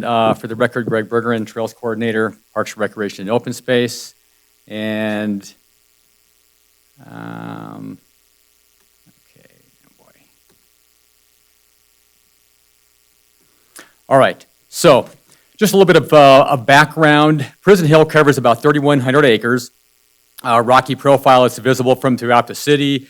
It's the high point within Eagle Valley. And there's many miles of popular trails that are snow-free for most of the year. And the south end of Prison Hill has an OHV area. And Prison Hill in recent years has become increasingly popular for outdoor recreation. So in 2016, management plan for Carson City open space and parks in the Carson River area was written. But since 2016, there have been a number of updates, changes, and developments to the area we collectively refer to as Prison Hill.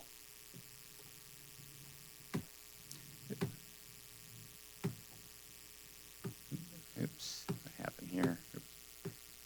Uh-oh, we're going forward instead of backwards.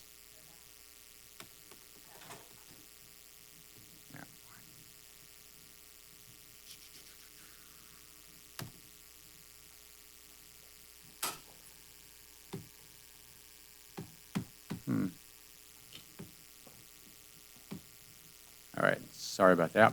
All right, so Prison Hill, oftentimes we think of Prison Hill as just being the Prison Hill recreation area, but really when we need to look at Prison Hill holistically. And so Prison Hill is made up of the Prison Hill recreation area, which is about 2,500 acres, the Eagle View open space, which is this little property down in the southeast corner of Prison Hill, about 19 acres.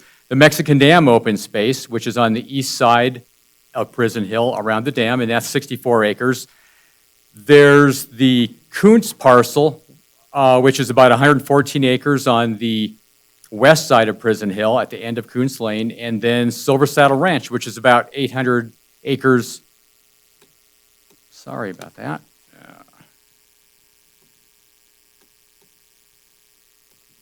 What is going on here? My apologies.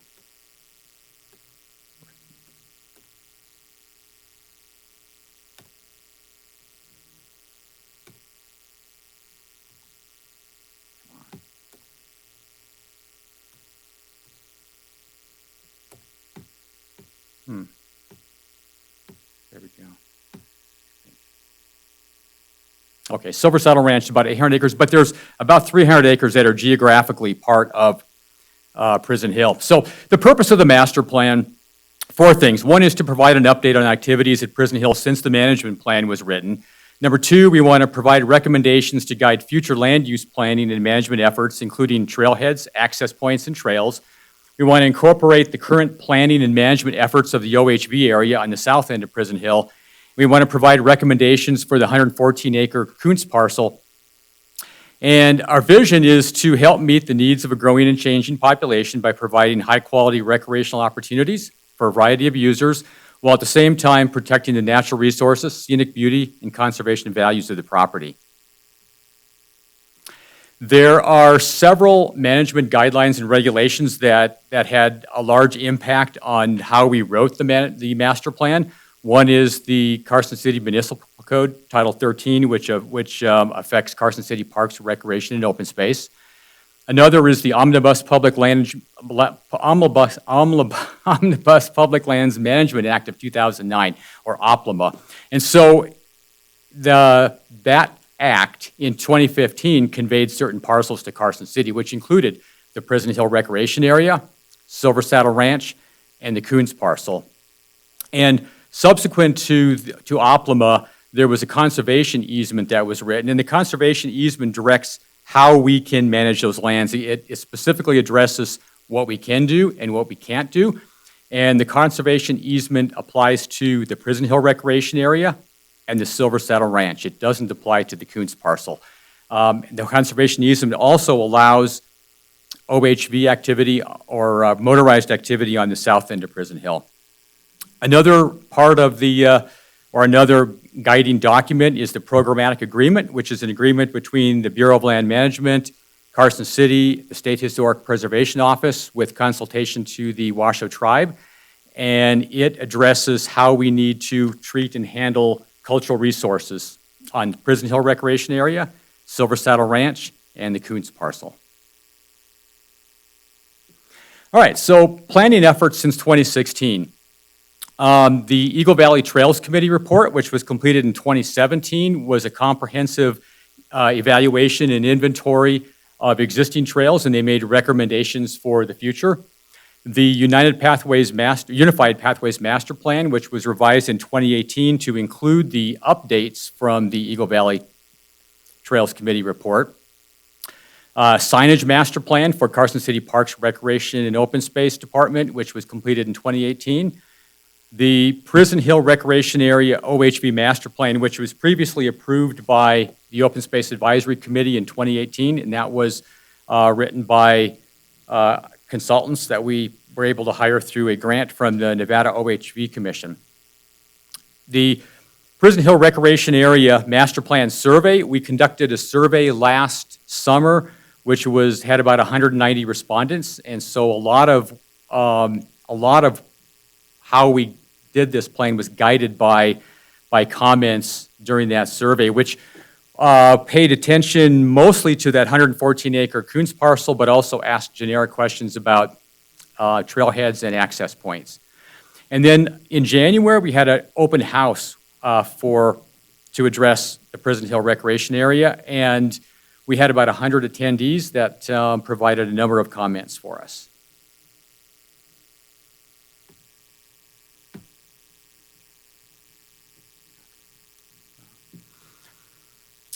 All right, so the Coons parcel. The Coons parcel which was transferred to us or conveyed to us via Oplima. Unlike the Prison Hill Recreation Area, it was designated for parks and public purpose, and under that designation, which is a federal designation, there's a lot of things that could happen with that or would be allowed at that parcel.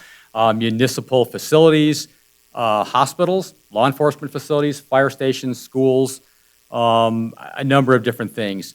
Based on comment that we received from the survey and the open house, what staff recommends is that area be managed essentially like we manage the Prison Hill Recreation Area under the conservation easement, but with some exceptions like the municipal water infrastructure that Public Works manages in that area. And due to the proximity to the Prison Hill Recreation Area, we do recommend that area be managed by the Open Space Division in cooperation with Public Works because of their water infrastructure. So what are some of the recommendations? On the map that you see, this is kind of a combined effort based on comments from the open house. And so what we want to do is improve the access to the trailhead. So along Coons Lane up to the Coons Trailhead, we would like to improve, oh shoot, here we go again. Why can't I just back up? Hit what? There we go. Okay. All right, so we would like to improve access to the Clearview Trailhead and make some improvements to the Clearview Trailhead. We recommend placing signage, fencing, barriers to restrict public motorized use off of the trailhead access roads. We recommend decommissioning unnecessary or erosive roads, maintaining a fire break next to homes, coordinating with Public Works on road maintenance. We support Public Works plan for detention basins, which are in the corner of Valley View and Edmonds Drive, and also on Clearview Drive. We recommend consideration of a crosswalk on Coons Lane across Edmonds Drive. And we also recommend, so adjacent to the parcel right in here, which is the 114-acre parcel, over here, there are 6 parcels that are owned by the Bureau of Land Management. And there's a lands bill working its way through Congress right now that is requesting BLM to dispose of those properties. And we would recommend that if that happens and they sell those properties, that any kind of development would include upgrade of Coons Lane to city standards. We would also recommend, based on public comment, that our recommendation to the Board of Supervisors that that area be retained as with current zoning, which is single family 1 acre. Actually, I'm going to go back. I'm going to ask Mr. Chairman right now if you would like me to continue through the whole plan, or would you like to provide an opportunity for comment on this particular chapter, which regarding the Coons parcel? I think I would prefer to go through the plan, and we'll come back to the Coons parcel. Thank you, Greg. All right, so the Golden Eagle open space, about 19 acres on the southeast corner of Prison Hill. It was purchased using quality of life funds and a Nevada Conservation and Resource Grant. Recommendations for that property are to manage it as non-motorized dispersed recreation per Carson City Municipal Code 13, which addresses open space, and per the funding agreement, which from the purchase, with emphasis on protection of the Carson River corridor. So this particular property actually is adjacent to the river, and it includes the river corridor. We would recommend decommissioning roads and trails on the steep erodible soils and realigning or constructing new sustainable single-track non-motorized trail to connect the Golden Eagle Lane with the scenic overlook and then to the Mexican Ditch Trail. The Mexican Dam open space, about 19 acres, was purchased using quality of life funds. And for this parcel, we would recommend decommissioning or rehabilitation of erosive roads and trails. We would recommend managing the property for non-motorized passive recreation and for protection of the Carson River corridor. We recommend improving the trail south of the Mexican Ditch crossing at the dam, and we've actually had conversations with volunteers to undertake that project this fall. We recommend a takeout upstream of the dam for boating recreationists. So that ties into a project that we're almost ready to complete, which is improvement of the crossing at the ditch intake at the dam. So we'll be able to provide access or a portage for boaters to be able to get around the dam, and we can extend the Carson River aquatic trail upstream.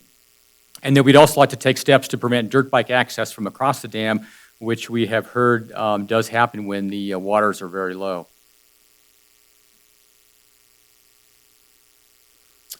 Okay, so it's hard to talk about Prison Hill without discussing the state of Nevada's involvement, because they do have parcels that are adjacent to our property and that are involved with our property. So if you see on this map in the upper left-hand corner, the northwest corner, there's a little blue triangle.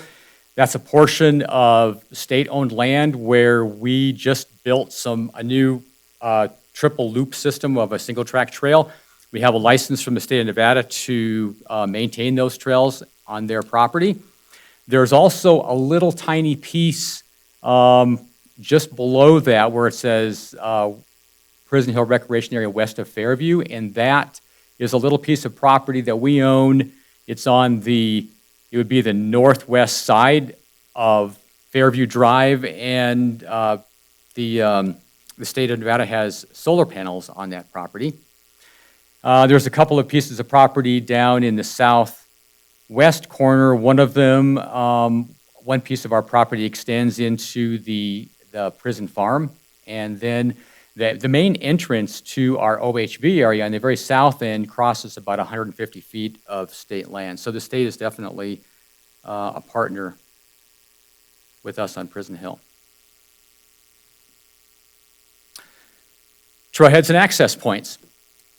There are currently 5 trailheads at Prison Hill, and we propose just relieving those trailheads and making a few improvements. So beginning at the very, very northern end, the 5th Street trailhead, we just completed some major improvements there, including regrading of the parking lot, a vault toilet, covered picnic area, and improvements to the trail system. And then Silver Saddle Ranch has 3 parking areas.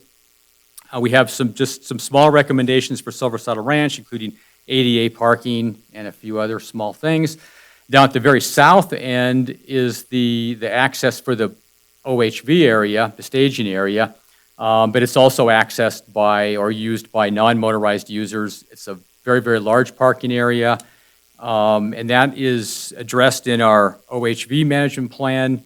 But as far as improvements to the trailhead itself, they would be relatively minimal, not a lot of facilities. So most of the comments we receive from the public are that they don't want to see a lot of facilities, perhaps vault toilets, garbage cans, and things like that.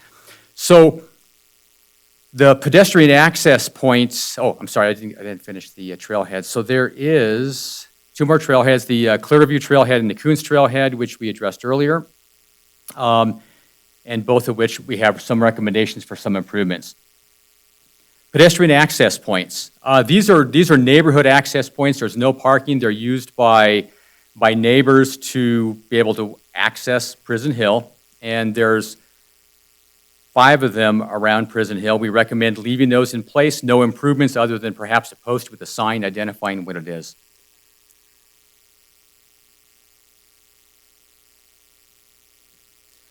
Non-motorized trails, as I mentioned, Prison Hill is becoming increasingly popular for hiking and mountain biking. It's especially popular in the winter when West Side trails are covered in snow. Prison Hill is available for access usually year-round. Trail planning, we need to make sure that it's done in accordance with Unified Pathways Master Plan to standards that construct trails sustainably. We have recently completed the 5th Street Loop Trails, and we also recently completed the North Loop realignment, which was completed by Muscle Powered, led by Paul Sinnott, and they did an outstanding job reconstructing and realigning that trail. We have several other alignments or realignments that are planned. We need to complete Section 106 of the National Historic Preservation Act for clearance before we can begin construction or reconstruction on new trails, but everything would be done to standards. And again, Muscle Powered is an important partner in helping us to design and build trails on Prison Hill. And then the multi-use loop trail around Prison Hill. And this is an exciting project that planning for, or the vision for the multi-use loop trail actually goes back to about 1995. 2 segments currently exist, which is there's a paved trail in the northwest corner along Fairview Drive, and then there's the Mexican Ditch Trail from Silver Saddle Ranch to the dam. We broke ground today on the next segment, which will be go from the 5th Street Trailhead to Silver Saddle Ranch. And then we have conceptual design for trail from the Mexican Dam around the south end of the hill and back up to the Fairview Drive Trail.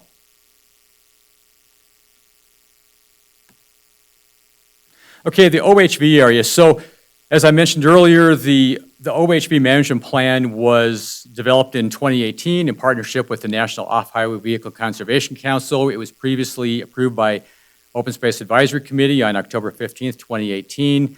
We embedded that plan into the master plan, and the only thing that we changed was we removed all references to a new staging area because it's been determined that we do not want to construct a new staging area. The existing staging area is sufficient. Environmental considerations. So the plan includes looking at fuels management, especially related to where our property abuts residential homes along, in several areas. There's the west side of Prison Hill, and there's also the area down by the dam. We address invasive species management, erosion control and sedimentation. The granitic soils on Prison Hill in certain areas lend themselves to a great deal of erosion, and so there are places where that needs to be addressed. In order to be able to monitor and do our due diligence with managing that area, we have to know what we've got. And so Lindsay Boyer did a fantastic job of putting together a life list. We also included the Golden Eagle survey that we conducted in conjunction with the Nevada Department of Wildlife. And we have a brief discussion of the Carson Valley monkeyflower, which is an interesting flower because it's very rare. It only grows in a very limited area in our region, and one of the places that it grows is on Prison Hill. We address visual impacts. There are some old roads, there's some old historic road, or not, shouldn't say historic, but legacy roads that as we construct new sustainable trails, we should look at decommissioning and virtually erasing some of the scars that are left by these old roads where we can. The OHV area has been used as such for a number of decades. There's a number of visual impacts down there, but and there probably will remain some visual impacts, but where we can mitigate those, we should. And then monitoring.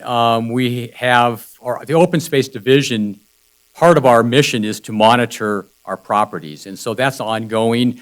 We also are working on a specific monitoring plan for the OHV area. Event guidelines. We are getting an increasingly large number of requests for events, and we have a plan for, or a framework for a plan for events in the motorized area that was developed in conjunction with our partners from the National Off-Highway Vehicle Conservation Council. We also have observed historically that running races like the Escape from Prison Hill race have had very little impact, but going forward, if we get requests for more, what may be potentially more impactful events like mountain biking events, we need to look at those carefully. And so we're taking a conservative approach. We need to consider event size, we need to consider frequency, and we need to make sure that events are in alignment with the open space vision and mission. And so I think we don't really have a solid specific plan for events, but we will take an approach where we'll visit events at a small size and then monitor and evaluate and make determinations as we go along as to what we can sustainably handle at Prison Hill. As far as signage, we utilize the signage master plan for our department. We have recommendations to place MUTCD signs on streets as needed for directions. Kiosk sign at each trailhead, which we now have a kiosk sign at 5th Street, and we just recently placed kiosk signs at Clearview and Kuntz. Small trail access or small trail sign at each access point, and interpretive sign guidelines.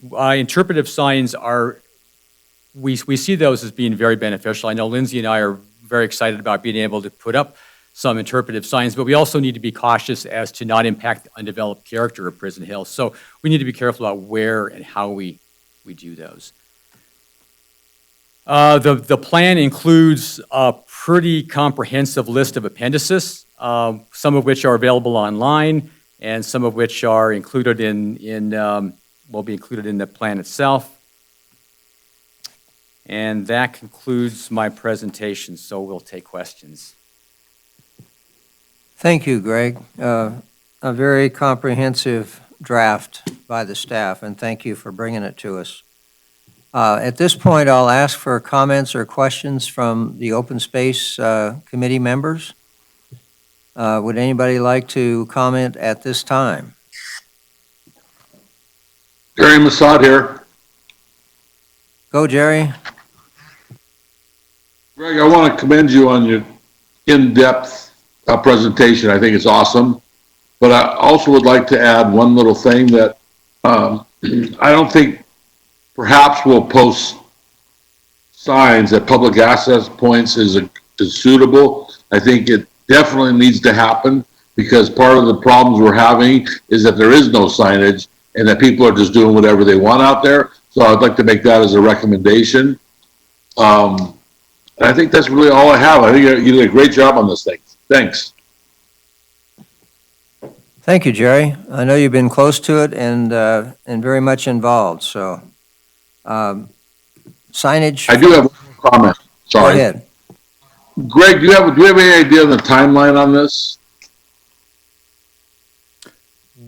Well, part of that will depend upon where we go from here with the master plan based on comments and recommendations that we received tonight. We can either move forward with taking this to the Board of Supervisors, or we may have to go back and make some significant revisions and come back to OSAC in the future. So that's part of it. But I think that once it's approved by the Board of Supervisors, then it's a matter of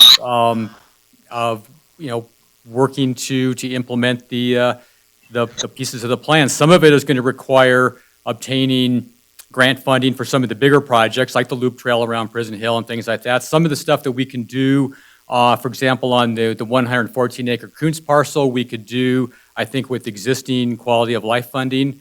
There's a lot of pieces that are in play right now, like, for example, completing the Fifth Street trailhead and completing the access around the dam. We've got we have a very active volunteers with Muscle Power is very active and is very excited about moving forward with projects as soon as we can get the cultural clearances.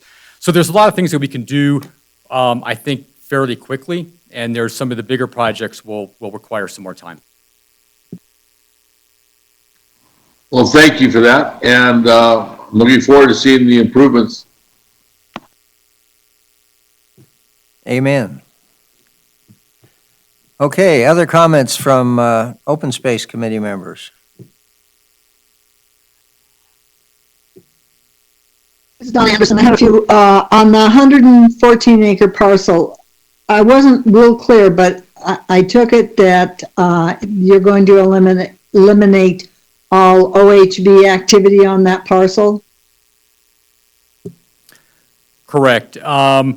We are spending a significant amount of money and resources to develop an OHV area on the south end of Prison Hill, and so we feel that trying to manage OHV in two areas is probably too much. In addition, it's a very small parcel. It's very proximate to a lot of homes. We've had a lot of people that have commented and given us feedback with regard to activities that happen up there, particularly at night. We have incidences of dumping, hypodermic needles, condoms, beer cans, and whiskey bottles, and all kinds of activity that happen up there. And that is not happening on the behalf of recreationists. It's happening by people that are able to take advantage of driving into that area to do those activities. So we feel that just closing that to motorized access, except for access to the trailheads, that's our staff recommendation. Okay, so that parcel is going to be managed in conjunction with Open Space and Public Works. Have you already gotten an agreement from Public Works, and are they going to help put in some money? Okay, Donna, you broke up a little bit on that, but I gathered that you were referring to working with Public Works on that parcel. Public Works has been providing us comments and feedback on that particular location, and but as far as funding for fixing the road, I think that's just for us to maybe try to negotiate with them to help us at least with the access they need to maintain the road to be able to access the water tank and their municipal facilities. Hopefully, they could help us a little bit with improving it to recreational standards. There are other things that we may be able to do, grant funding, or use some quality of life funding if it were approved by OSAC. And one other question, the Golden Eagle parcel, there's no way really to reach that directly from the Mexican Ditch parcel. Do we have signs up saying you're leaving Mexican Ditch going onto private property, et cetera?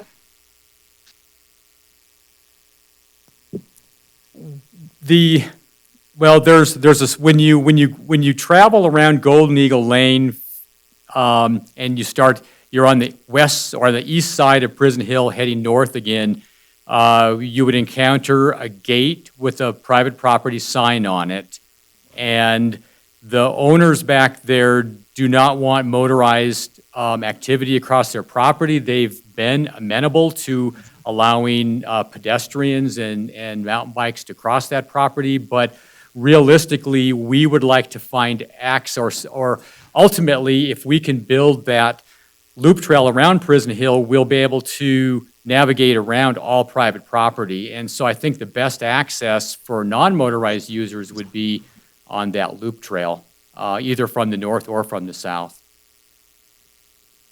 Does that answer your question? Well, do we have something now from the north, from Mexican Ditch? Do we have signage saying, do not cross this is private property? No, we don't have signs there right now. We do have plans to put a gate in on the, there's a road that goes from the private road across Mexican Ditch, across the Mexican Dam open space to the Mexican Ditch, and we do have plans to gate that, but you're correct, we should put signs up that designate where the private property is. Thank you. Other comments from Open Space Committee members?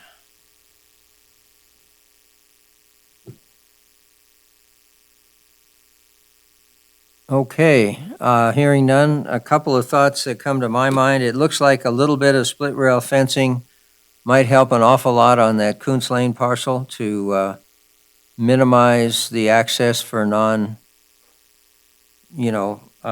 for kind of the driving access, if you will, looking at what you have there on Clearview and around the trailhead, and a little bit of at the entrance to the water tank. And I can empathize with folks up there. It's a little bit like Kings Canyon, where it's kind of the Wild West off the Kuntz Lane there. And there may be some things that would be feasible early on. I do think it would be worthwhile to have a little more formal coordination with Public Works to try to see, for example, if the detention basins are something that they would want to try to consider earlier in their process as opposed to later. Those are not hugely expensive the way they are there, and depending on the benefits that, in terms of their priorities, that could be something.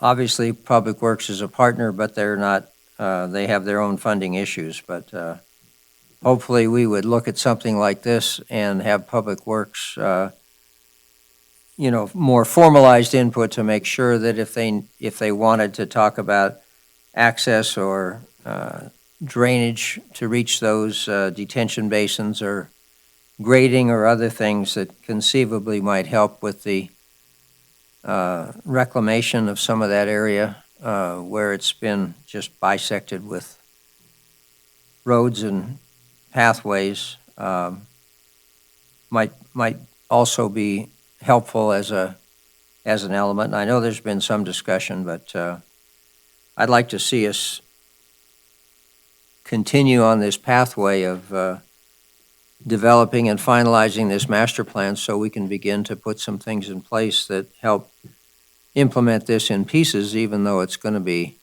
take a while. Any other comments from open space? All right, hearing none. Did you folks have any comments, Leanne, from recreational That's fine, perspective? Do any of the Park and Rec commissioners have any comments or questions regarding this item?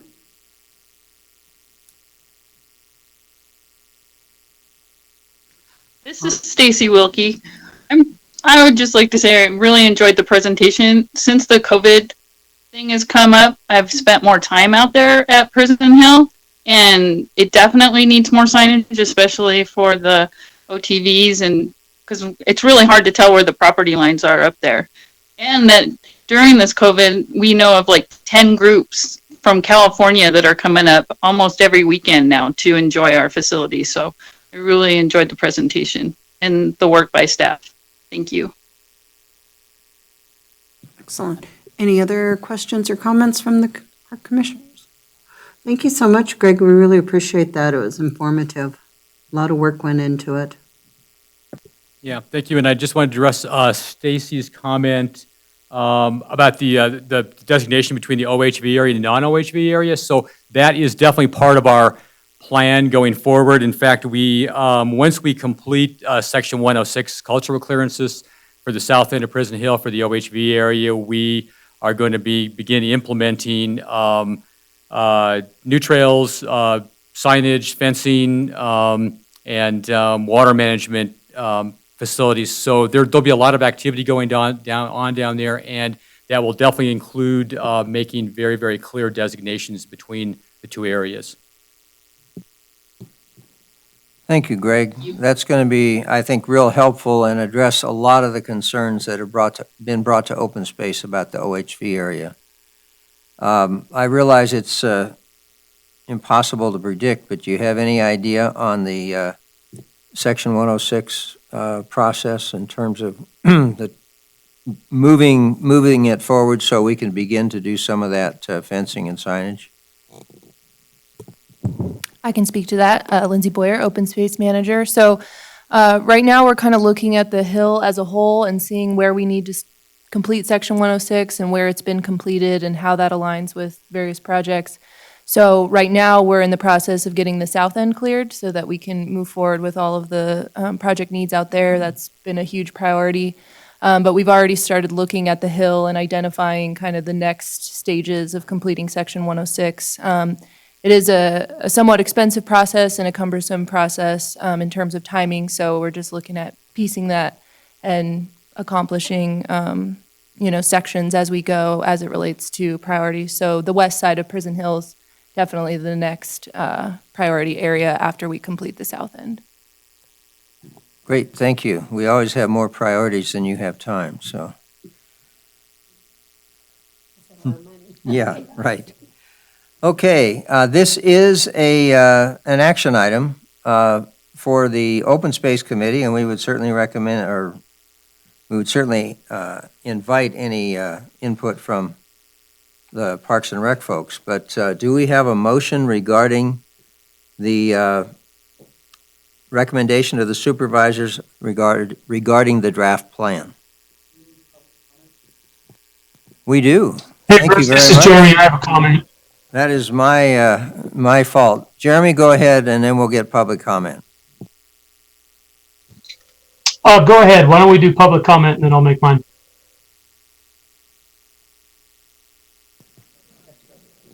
This is Mihaela from the District Attorney's Office. Mr. Hall, if you're thinking about making the disclosure, now would be a good time for you to make that.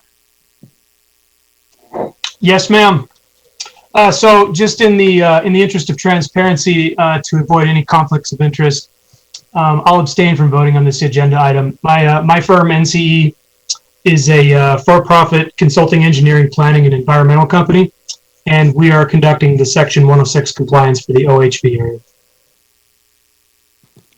Okay, thank you for that disclosure. Now, do we have any public comment? Anybody on the phone to comment on this particular agenda item? There is no public comment, Mr. Chair. Thank you. Please proceed. There is none? None, excuse me, okay. All right. With that, do we have a motion regarding the potential possible action on the draft plan? I'll make a motion, recommend to the Board of Supervisor approval of the draft Prison Hill Recreation Area Master Plan. We have a motion, do we have a second? Second.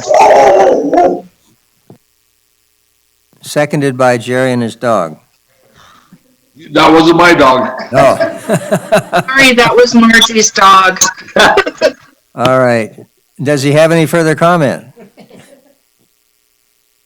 All right. Is there any further discussion from Open Space Advisory Committee on the motion? Any final public comment? Okay, we have a motion to approve the draft master plan. All in favor say aye. Aye. Aye. Opposed? And we'll note Jeremy as an abstention. Thank you very much. Thank you. Thank you, Bruce. Okay. Is it the desire of the two groups to move forward and try to get through the rest of the agenda, or do you want to take a couple-minute break? Let's go, okay.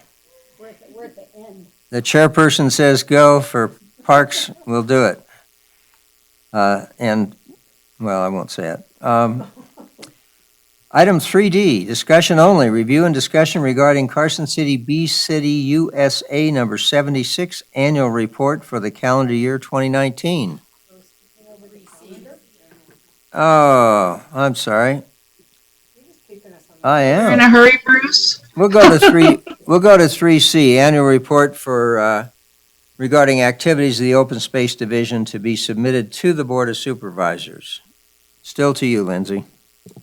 Great, thank you, Mr. Chair. So, as noted in this report, it is a requirement of the municipal code that we bring a report of open space activities for the calendar year to the Board of Supervisors. So, we are bringing this report to both committees here today. And so, I think I speak for all of us when I say how excited we are to present our accomplishments for 2019. We are a pretty limited staff, and I think this 22-page document illustrates just how much we can get done with such a small staff. And so I'm really thankful to have such a good team and be part of such a good team that we can get all of this stuff done. So I won't go through every single accomplishment that we completed in 2019, but I think there are some exciting things to note here. We expanded our staff in 2019. We brought on 2 open space seasonal maintenance workers to help us with the maintenance of our nearly 7,000 acres. We brought back on for the second summer a natural resource management AmeriCorps intern who helped us with some projects I'll highlight later. As well as bringing on a new Silver Saddle Ranch caretaker, as well as an invasive plants coordinator. So lots of new staff that came on in 2019. You'll note that this report is split up into a few sections: acknowledgements, activities and events, capital improvement projects, land acquisitions, and land management. So I just wanted to highlight a few exciting things from each section. Under acknowledgements, where we talk about our grant funding, I think it is important and exciting to note that the Open Space Division either manages or is an identified partner on 15 different grants totaling almost $3 million in funds that we're able to leverage on top of the quality of life funding that we receive and use to manage all these lands. So I think that's incredibly impressive and exciting, again, for such a small staff. We have lots of volunteers who help us throughout the year. We would not be able to get what we do done without the help of volunteers.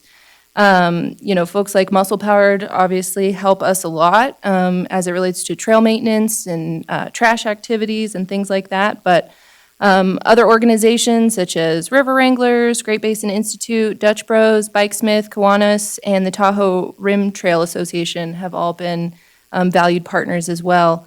And we've had the opportunity to work with several Boy Scout troops and Eagle Scouts on a variety of projects. So we're just really thankful for all these volunteers who dedicate their time and efforts to open space to help us get things done.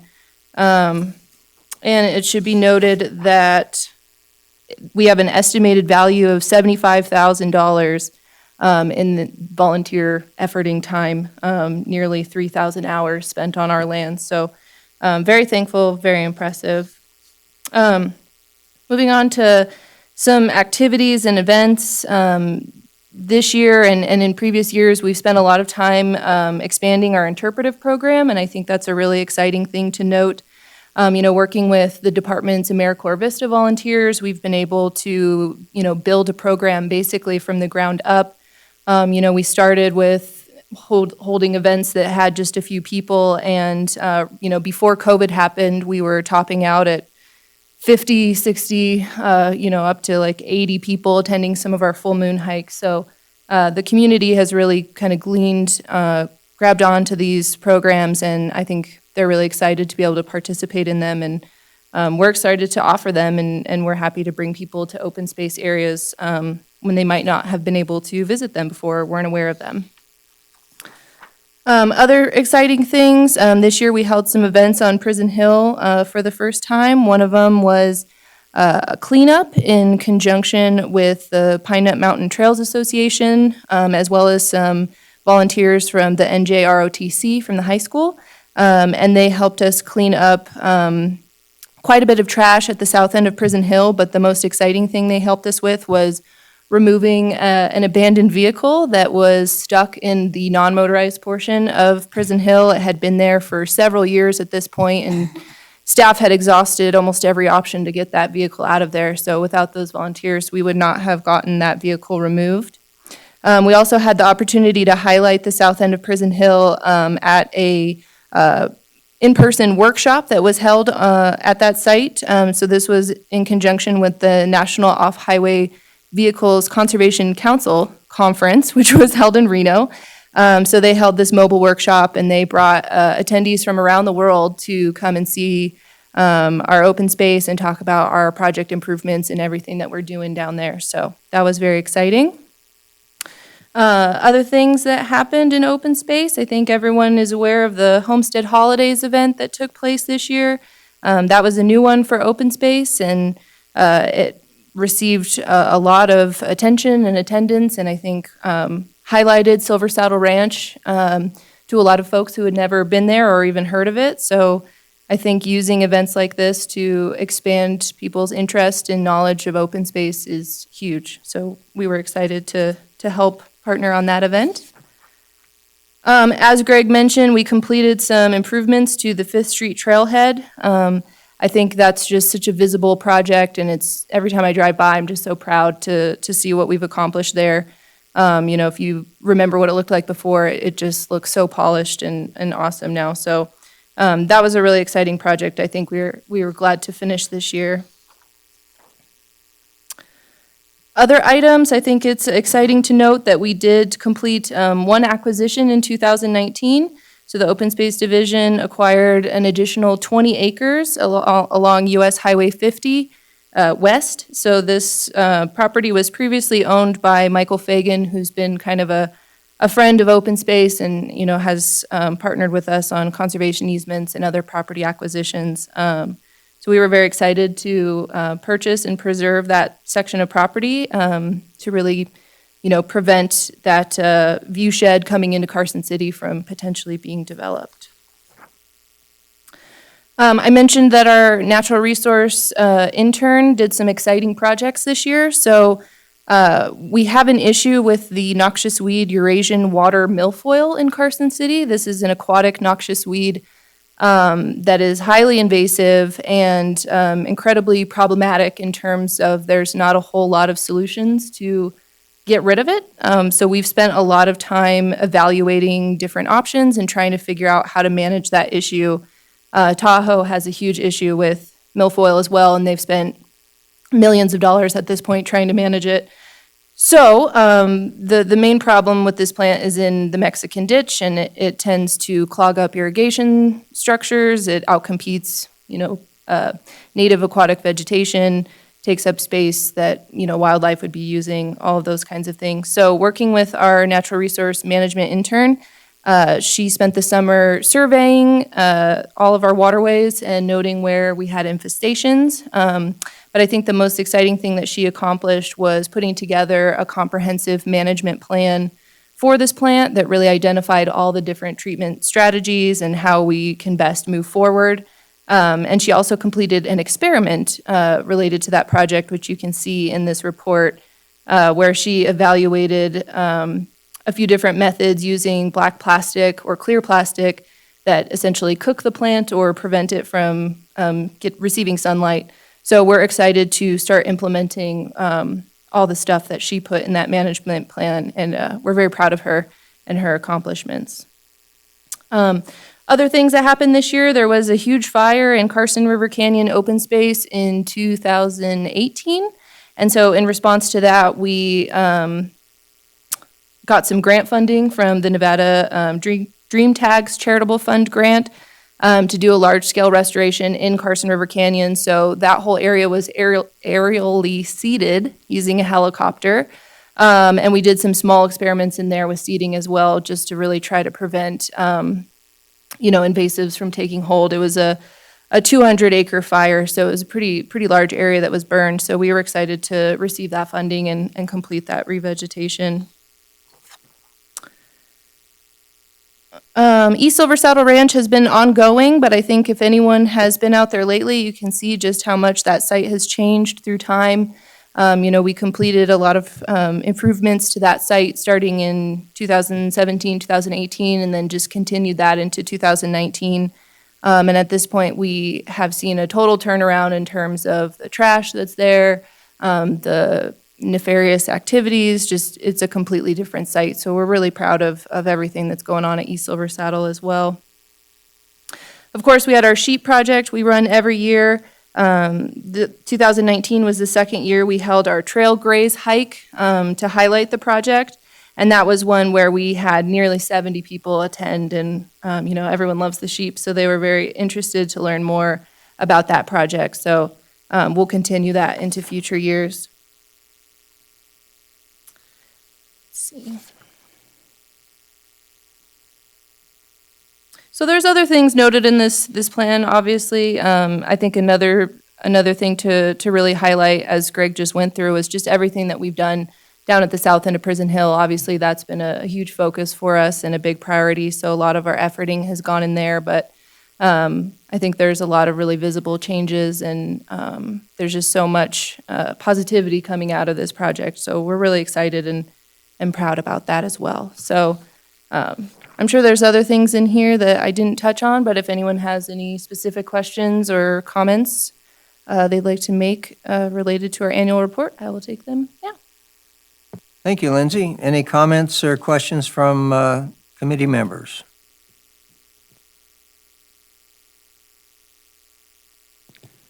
All right, hearing none. Great, Lindsay. Yep. I just wanted to thank Lindsay and all of the people that work on this report. I really want that report to get a wider audience in our Board of Supervisors. It's such a good report, and it says so much about what the open space funding is doing for the city. It's great to hear and great to read. And thank you so much for all your efforts. Thank you, Margie. I appreciate that. Thanks, Margie. Any other comments from the committee? Sure.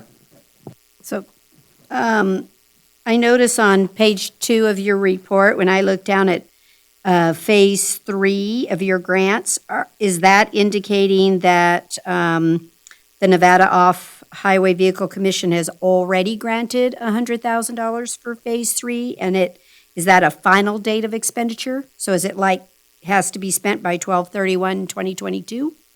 I just happened to see the date 2022, and I'm like, they've already obligated? That and the 150,000 from recreational trails program? So they have been officially awarded those fundings. As far as the recreational trails program side of things is concerned, they have seen some delays with COVID, so they haven't officially released those funds. But they have been awarded, and so I suppose with COVID, there could be some potential extensions to that deadline, since we haven't had the opportunity to move forward with any spending yet. But as of right now, that's the deadline. Thank you. That's what I'm after, is looking if we have any deadlines or anything in any of the other work we've done to please highlight for the Board of Supervisors or priorities. If there's any grant that would expire, we want to make sure we move those projects. Thank you. Great, thanks, Lindsay, and good comment, Lori. It just goes to show how much the staff has done and how effective they've been. With such a small staff, we're really proud of what you guys have done and what Carson City offers to people with regard to open space and trails, and as well as the parks and recreation side of things. So, are there any other comments from Parks and Rec Commission members on this particular agenda item before we ask for public comment?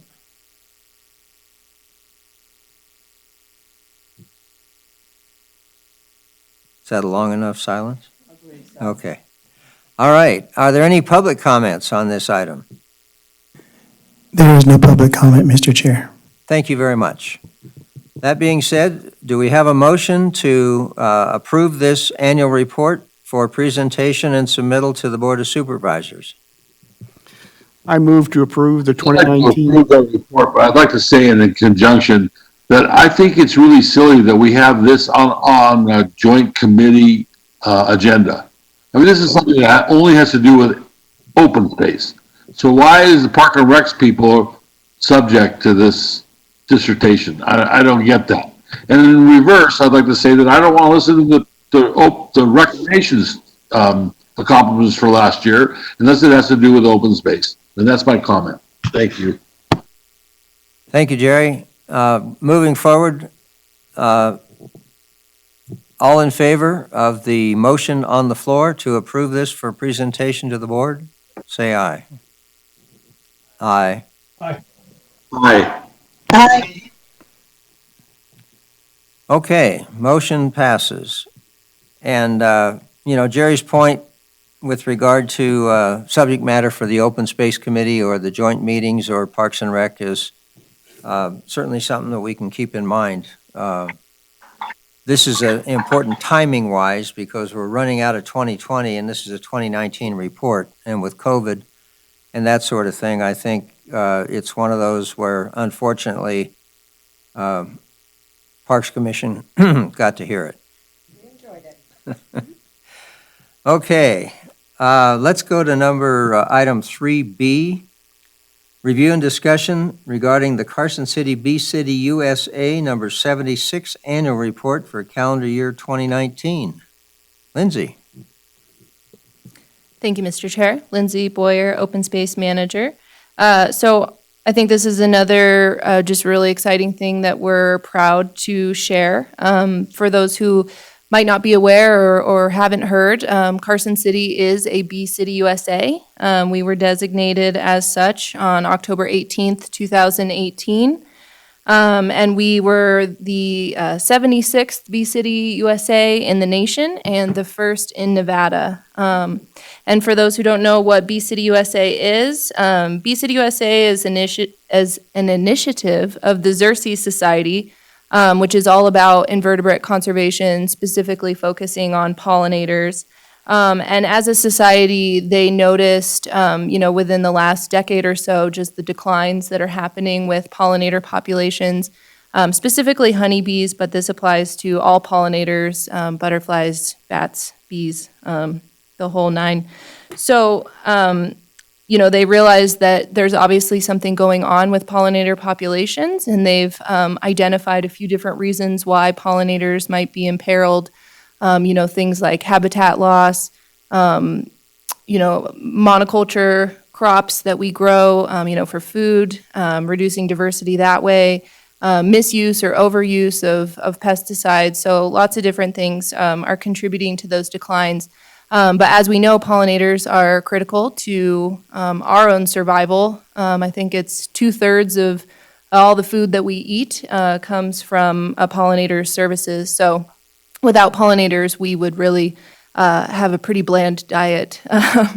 So with this program, they really started to encourage cities as well as college campuses to become Bee City affiliates. And what that means is you're essentially committed to the cause of pollinator conservation, and you're sort of agreeing to do some things within your city to help promote pollinators. And there's so many different avenues that you can take with promoting them. Education is definitely one huge thing that they promote. They want to educate the public, they want to educate staff, they want to educate everyone on just how to best manage for pollinator habitat and also not be impactful, accidentally through just not knowing. So really, that's the first place that we start, is just educating on best management practices. We've done that through holding quite a few meetings. We hold at least 4 every year that we invite the public to. And we teach different classes such as planting for pollinators or intro to beekeeping and things like that. So really trying to start with the public on, what they can do in their own homes. Some other things that I think are really exciting to note, the city really jumped on us being a Bee City USA. I think Carson City is very proud of this, and everyone has really done their part in a different way to promote. So I think one way that happened was through the 2019 Chamber Leadership Group.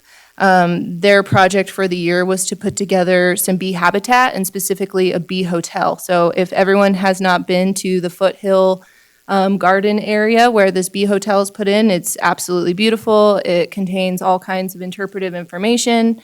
There's even some mason bee cells, so you have the opportunity to see, these bees and their little homes that they make. And the goal was to, increase pollination to the greenhouse project that's adjacent there, where they grow food and flowers. So I think that's just been wildly successful. There's just been so many residents and public members who have been excited about that. In conjunction, our AmeriCorps member worked with the Chamber Leadership Group and the hospital and everyone who is up there, the Greenhouse Project as well, to put in a pollinator garden. So that's another beautiful thing to take a look at. There's some photos in here of what that looks like. It was a totally grassroots-led effort. We got seeds donated and we grew them up and we planted them. So that was super exciting. And I think it just shows how much Carson City really jumped on to being a Bee City USA.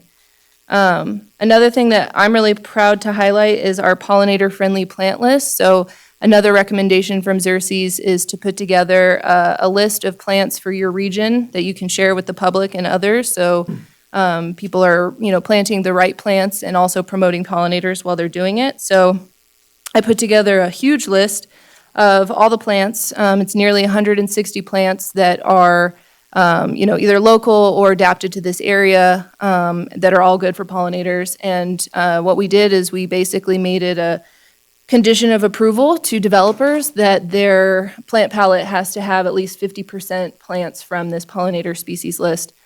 Which is huge. When I told that to the Xerces Society, they told me that no other city in the United States was doing that.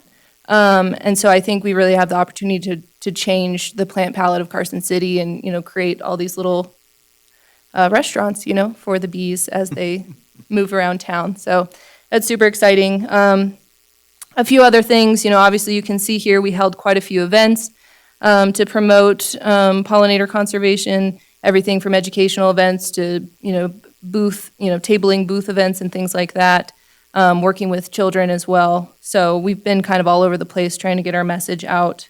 And then lastly, one requirement of the program is that we come up with an integrated pest management strategy for the whole city. So that's something that will be forthcoming in the next year that really just outlines our goals and procedures as it relates to using integrated pest management as much as possible in our practices, not only in parks and open space, but providing those recommendations to the public as well. So with that, I'll take any bee questions.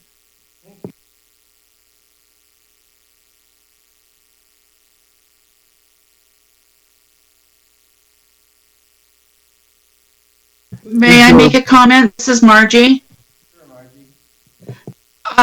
Lindsay, that was beautiful.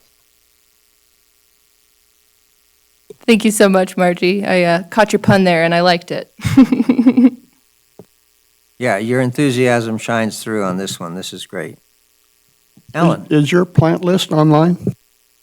Yes, so we made a web page where people can go and access resources as it relates to Bee City. So it's carson.org/BeeCityUSA, and the plant list is noted there, along with all kinds of other stuff. And I should note, I am remiss in not mentioning that the Great Basin Beekeepers of Nevada were huge in getting this pushed through, and we would not have become a Bee City USA if it wasn't for their efforts. So we appreciate them as well. Great. Any other comments or questions for staff? I was just going to let Lindsay know that across from Sonoma Park is a beekeeping activity. Family has bees in their front yard, they raise them, and they sell their honey. It's quite interesting to watch them when they're out in their little beekeeping outfits taking care of things. It's a very interesting hobby, lifestyle, whatever you want to call it, but I love that there's such a presence of that in Carson City. So. Okay, are there any public comments on this item? There is no public comment, Mr. Chair. Thank you. Okay, moving along. Item 3E, this would be a Parks and Rec item, so I'll turn it over to Leanne. Item 3E, discussion only regarding the possible scheduling of a July Parks and Recreation Commission meeting to discuss draft fee schedule and outstanding items due to the cancellation of the April meeting. Jennifer, you want to fill us in? Thank you, Madam Chair. Jennifer Budge, Parks and Recreation Director. Due to COVID, we canceled the April Parks and Recreation Commission meeting. The meeting prior, which was February, the Parks and Recreation Commission wanted to have a special item highlighting the fee schedule. I didn't want to forget about that. I thought I would check in with all of you to see if you wanted to schedule a July meeting specifically to highlight that item and go through that. Or if you'd prefer to, table that and continue on with the August meeting for that. How does our agenda for August look? Is it heavy and how much of an increased workload would this present to staff if we had a special meeting? We had prepared the majority of the work already. Dan Arp has been working really hard on this. We do need to revise the policy based on the comments at the last meeting. And then you do have in your packet future agenda items for open space, and then future agenda items for Parks and Rec is on the back. So that takes you through what would be planned for August. If we had a July meeting, it could be the disc golf course agreement and then the fee policy, perhaps only. In August, we just have, the park program of the month, which would be the park ranger program. And then we'd like to start a discussion on dog use in parks and open space. We'll be having that discussion as well because we're having a lot of issues with off-leash dogs, and talk to begin a discussion on, the leash laws in Carson City and where do we need to start working on that to make sure we have, safe and enjoyable facilities that we can provide. So we wanted to start that discussion in the fall, if that pleases the board. Lori, what do you think? Okay, so I kind of look at the dog use for the leashes. I think that one is actually ripe for the joint meeting with open space. Okay. I see that one as somewhere in which continuity or potentials on, what do we see? So I'd like to see, myself personally, the dog use move into kind of what Jerry was saying. That issue crosses both committees, and I'd like to see us have not divergent answers, but if we come together as a group, it's already going to be controversial. So So then in that case, we would not need a July because we can just do it in August. If we move the dog use down to the joint meeting, then I think the August 18th would be perfect for disc golf and the fees. Okay. How do the other commission members feel about this?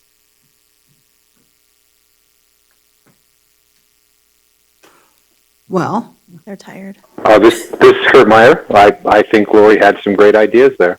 yeah, I was going to agree with her too. I think that that would work out perfectly and there'd be no need for a July meeting in that case. Okay.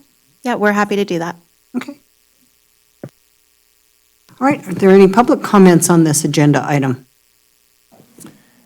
There is no public comment, Madam Chair.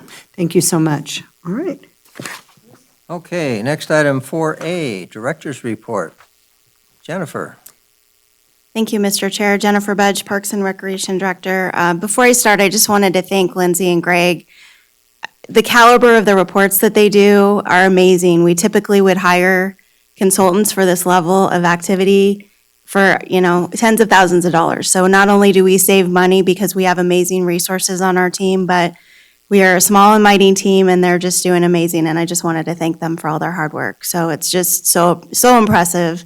The annual report and the Prison Hill report is just tremendous. So I just wanted to thank them for all their hard work. So the Carson City Lands Bill was introduced by Congressman Amodei as HR 6228. It's been referred to a few committees, so is in review right now. It was on hold definitely because of COVID and is likely to be introduced to the Senate by Senator Rosen in the coming weeks. Once the land and water conservation funds are finalized, it's sort of in the queue right after that is heard. If you want to get updates on that, go to congress.gov and you can sign up for any updates on the progress of the federal lands bill. But I just wanted to thank Congressman Amodei and Senator Rosen. They've been really tremendous and their staff's been staying in touch with us on a regular basis and we really appreciate that. So the budget is, the hot topic other than COVID. And COVID-19 has really had a tremendous impact, not only nationally but locally on our budgets. During the shutdown, the department had 174 part-time staff on payroll. Of that, 11 staff remained working. Everyone else was suspended. Those 11 staff were reassigned to the Emergency Operations Center, the Health Department, Senior Services, and the landfill. So we're really thankful we could provide some opportunities for that part-time staff, but our department really took a pretty devastating hit during the shutdown time. Now that we're partially reopened, we do have some staff returning to work on a very limited basis for our limited operations, but significantly less than our normal operations would be. Currently, there's a citywide hiring freeze for staff, and the department has the following vacancies I just wanted to point out. One is a full-time park maintenance worker. Also, Lindsay's former position, the senior natural resource specialist, is frozen. And then our part-time invasive plants coordinator is on hold as well. So, other staff are having much bigger workloads and wearing other hats than they normally would. So I just wanted to thank the staff for all that they're doing through this. The city also eliminated all supplemental requests for this upcoming year. So a supplemental request is requests from departments for additional funding for operating budgets. You'll remember, at least in the open space meeting, we didn't quite get to it in the Parks Commission meeting because we were canceled. We had visions of adding a third park ranger and some other growth within the department. And unfortunately, those things aren't just going to happen quite right now, but maybe again in the future. We haven't forgot about them and we'll make sure that we kind of plug ahead when the time is right. But capital projects were also deferred, and some capital projects that were already in progress were still authorized by the Board of Supervisors, so we really appreciate their support with that. And that includes for the department reconstruction of the parking lot at Pete Livermore Sports Complex, which is so sorely needed with such a significant safety concern. That's already started and will be, that park will be closed the month of July for that project. And then the equipment storage building at the corporate yard, which was really needed. We used to have a storage facility that was taken down when the animal shelter was constructed. And we have all this wonderful new equipment and we want to be able to protect it from the elements. So that is moving forward and that benefits parks and open space equipment. So the majority of our revenue, it's difficult to track because it's 2 months in arrears. So we won't know where the sales tax dollars, which is the primary source, not the only source of funding for open space. We do leverage a lot of funding with grants and donations, but we won't know where we are for a bit down the road. We're going to continue to work with the finance department in monitoring those budgets and seeing where we're at. But it's likely those vacancies will probably need to be on hold for another 3 to 6 months just while we see those revenues come in, just to make sure we have enough money to keep the existing staff on payroll. And, keeping the staff as is my number one priority. So we've already met as staff and have a lot of ideas to, keep our expenses down and have opportunities to share across divisions to make sure we're supporting each other. And we'll keep this as a standing item for both boards as the budget as we move forward. And any updates that I have, in between, I'll make sure that I let all of you know where we're at budget-wise.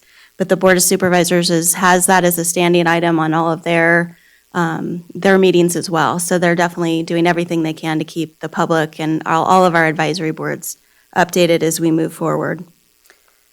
COVID-19, to continue that fun conversation, the city is receiving over $10 million in funding from the CARES Act to assist with COVID-related expenses. And, our department is not exempt from that funding, and there are opportunities where we've had to implement new sanitizing practices for this to be compliant with the CDC guidelines, putting in measures like sneeze guards at the pool and the MAC and our administration facility, and requiring additional cleaning services in between facility rentals and other expenses like personal protective equipment and other measures that we've had that we'll be able to utilize that funding for the benefit of the department and the public. So we're really appreciative of that opportunity and have that availability to us as well. The majority of our park facilities have reopened or are in the process of reopening. The pool is now open for lap swim, and the therapy pool is open, available for use. The MAC opened for limited use as well. Advanced registration is required for both of those facilities per the governor's guidelines. You can go to carson.org and you can reserve online, or if you have difficulty with that, just call either facility and the staff will help make a reservation for you. Camp Carson will start on June 29th. It will have a very limited operation. We're going to have 2 locations, one at the Carson City Community Center and the gym, and then one at the Marv Texera Pavilion, both at Mills Park. But we'll only have 2 groups of 46 kids each to be compliant with the guidelines for COVID. Normally we have, 300 to 400 participants in that program, so it's significantly reduced than what we normally have. But we're still really happy that we're able to provide something for the public.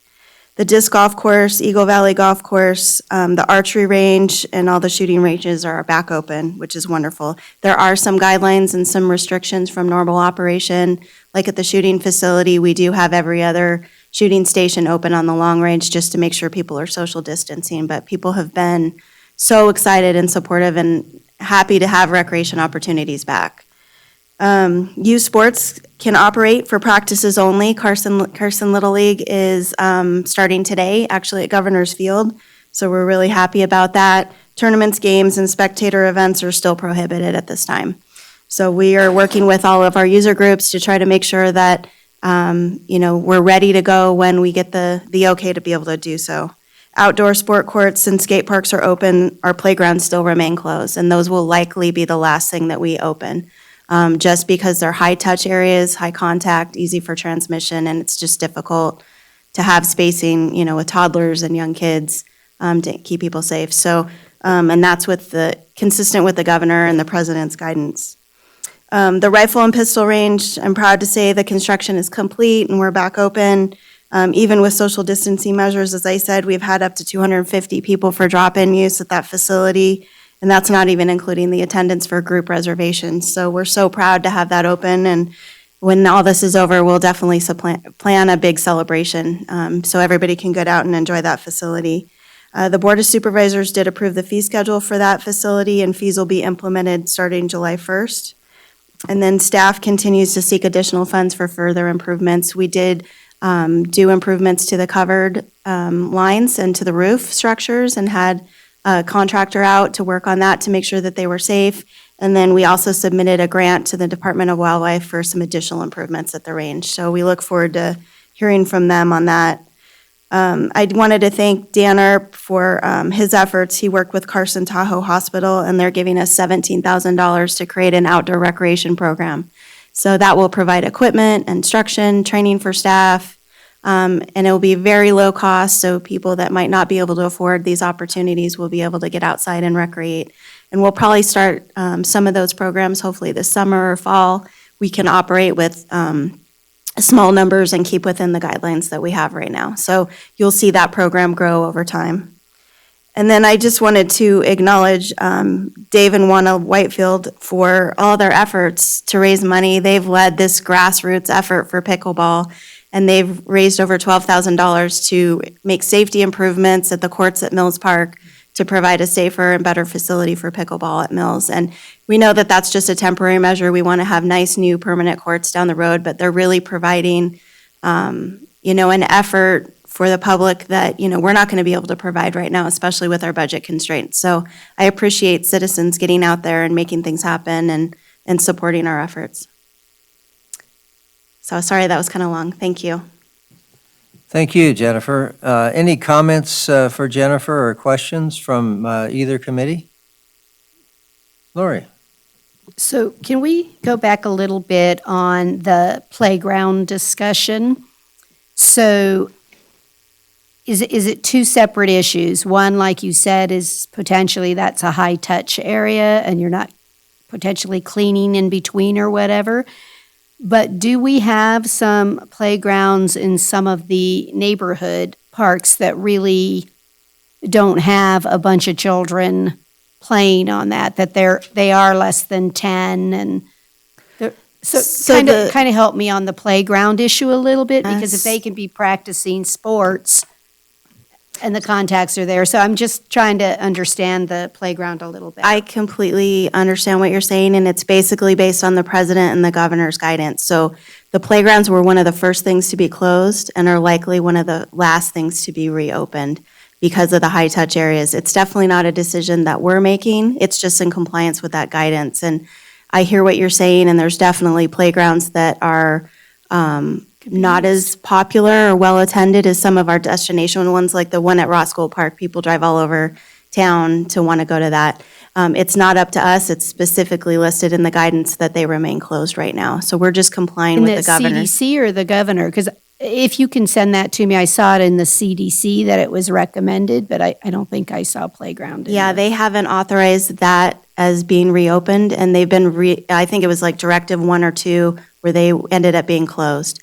So as soon as we get the green light to reopen them, we definitely will. And we're hearing from a lot of parents that really want to have that available. Well, especially since the skate park is open. I know, a lot of the guidance, I fully appreciate that the inconsistencies, but we're just following the rules we've been given. Thank you. Okay, any other questions or comments for Lindsay? I'm sorry, for Jennifer, excuse me. All right, is there any public comment? There is no public comment, Mr. Chair. Thank you. We'll go to item 5, member announcements and requests for information. Leanne, you want to go ahead? Thank you so much, Bruce. Jennifer, as I told you before, the regulars at Sonoma Dog Park are very appreciative of the efforts that this park department staff has put into maintaining that park. And some of them have said that they've driven to other parks and seen the same level of effort, and they think it's wonderful considering everything that has been going on. So they said to give you a big thank you. And then they had a couple questions. As one of them is, they really like the fertilizer that's being used on the parks, and they want to know if they can buy that or if it's just for institutional use only. And then they also want to know if we could push back the morning watering at Sonoma to maybe 6 o'clock, so when they start coming about 7, the lawn has started to dry. I said I would ask, and we can find out. And that is all I have. I'm happy to follow up with you on that. Okay. And just a comment about park maintenance, we have no inmate help right now. So that's typically equivalent to 20 full-time staff that we're down in park maintenance. And what they're able to accomplish with such a small staff, and we have several staff that actually have injuries and are on light duty for various reasons. So we're really down to a very skeleton crew, and they're still just accomplishing so much. So I will pass on that thanks to them, because they definitely deserve it. Any other Parks and Rec comments, member announcements? All right, hearing none, how about Open Space Committee? Any member announcements? I've got a couple. Horse Creek Ranch has changed hands recently, June 1st. Has a new owner. Michael Fagan's been working closely, I think, with everyone on the transition. Made it very clear the restrictions, the conservation easement, and all the other agreements that have been part of that. So we're optimistic that we're going to see somebody who's going to have some limited activity up there, but definitely plans to have some activity. We did make an application for water rights temporarily with the approval and cooperation of Mr. Gerard for Buzzy's Ranch for this irrigation season. There are water rights currently there on a temporary basis from last year that are expiring in early July. There is some water already on the property on a permanent basis, but not sufficient to irrigate everything. So we're hopeful that we'll get the approval of a temporary permit so that we can continue the irrigation through our ranch manager on that the rest of the summer. The last thing I would say, the senior center has really benefited from the Parks and Rec folks who have helped out over there, and I'd just like to say thank you on behalf of the senior center. Okay, item number, I'm sorry? This is Commissioner Whitefield. I was slow on my unmute button. I just had a quick comment for Jennifer and her staff. Kind of a mutual admiration society. I wanted to thank Jennifer and the staff for all the work they've done helping us out with our pickleball project. We've had to change course a couple of times due to some unexpected things that we found as we uncovered more facts about the courts at Mills Park, and they've really bent over backwards to help us adjust and move forward with the project, and I just really appreciate their help. Thank you. Great, thank you. Okay, future agenda items we touched on earlier. Let's talk Parks and Rec first, and then we'll go to open space. Do any of the Parks and Rec commissioners have any agenda items they'd like to see on future agendas, other than what we've already discussed this evening? Lori? Anybody? Jennifer? You pretty much have a list of what the commission's interested in and that they'd like discussed, and so you're good? Yep, I'm good, thank you. Excellent, thank you. Thank you, Leanne. Open Space Committee, we have future agenda items proposed for August 17th, October 19th, and the joint meeting we've talked about with Parks and Rec in December. Any other committee input for agenda items for any of our upcoming meetings? Bruce, I have something. Yes, Jerry. There. Is there a response? Or we just? I'm sorry. No? I didn't hear your question. My question is this. Well, it's not really a question, it's a statement. I would like to institute a policy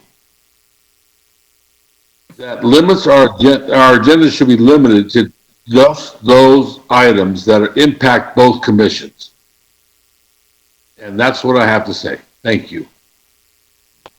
Okay, any input to Jerry's item for any discussion at this point?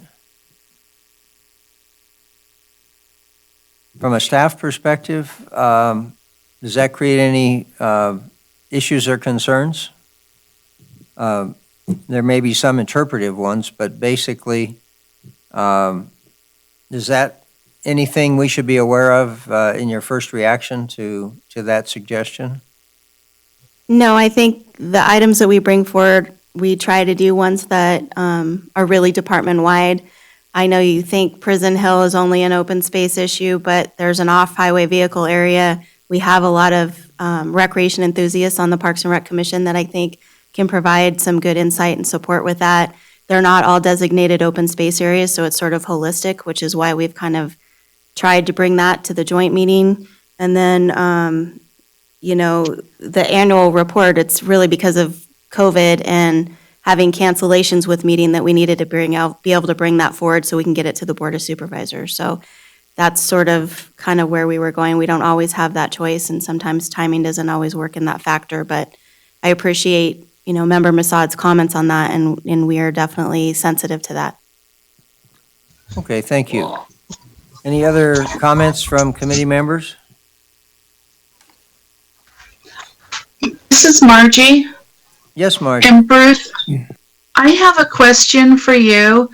I need you to think back in your mind many, many years, like maybe back to Juan Guzman. There was some work being done to slowly transfer Stenheimer wetlands to open space. And that kept getting put off because there were other things more important on the work plan for each current year. Do you remember anything about that? What I remember is not the Steinheimer wetlands, but the wetlands that were done as part of the Northridge project. Full Stone wetlands. Yeah. Stone, yeah. But I think that's something we could look into. But the Steinheimer ones, I don't, you know, there is an area where we do have behind Harley Davidson, or where Harley Davidson used to be there we do have wetlands in there that we have received, but I don't know if there's anything further south that was pending. I think it was a long time ago, and I just don't want it to get completely lost. If they could research back and provide us something in our next meeting. Lindsay got me a little bit of something on it, but I thought there might be more. Okay, as I recall, there was some sort of a title issue on a part of that area in the Northridge, but we can ask staff to take a look. They've got plenty of time. Yeah, and we can look too if there's part of a condition of approval for any developments or something that might have fallen through with a development agreement, or things like that. So we can look into that with community development as well. And my recollection was that it was early on in my tenure on the committee. And if you would look at the work plans for maybe the first couple of years, you would see a status on it. And I think I started around 2011. And it probably wouldn't hurt to give Juan a call and see what he can recall as well. Okay, really any other comments from committee members? Okay, we're down to our final public comment. Are there any public comments at this time? Yes, Mr. Chair, it looks like we have one public comment. Okay.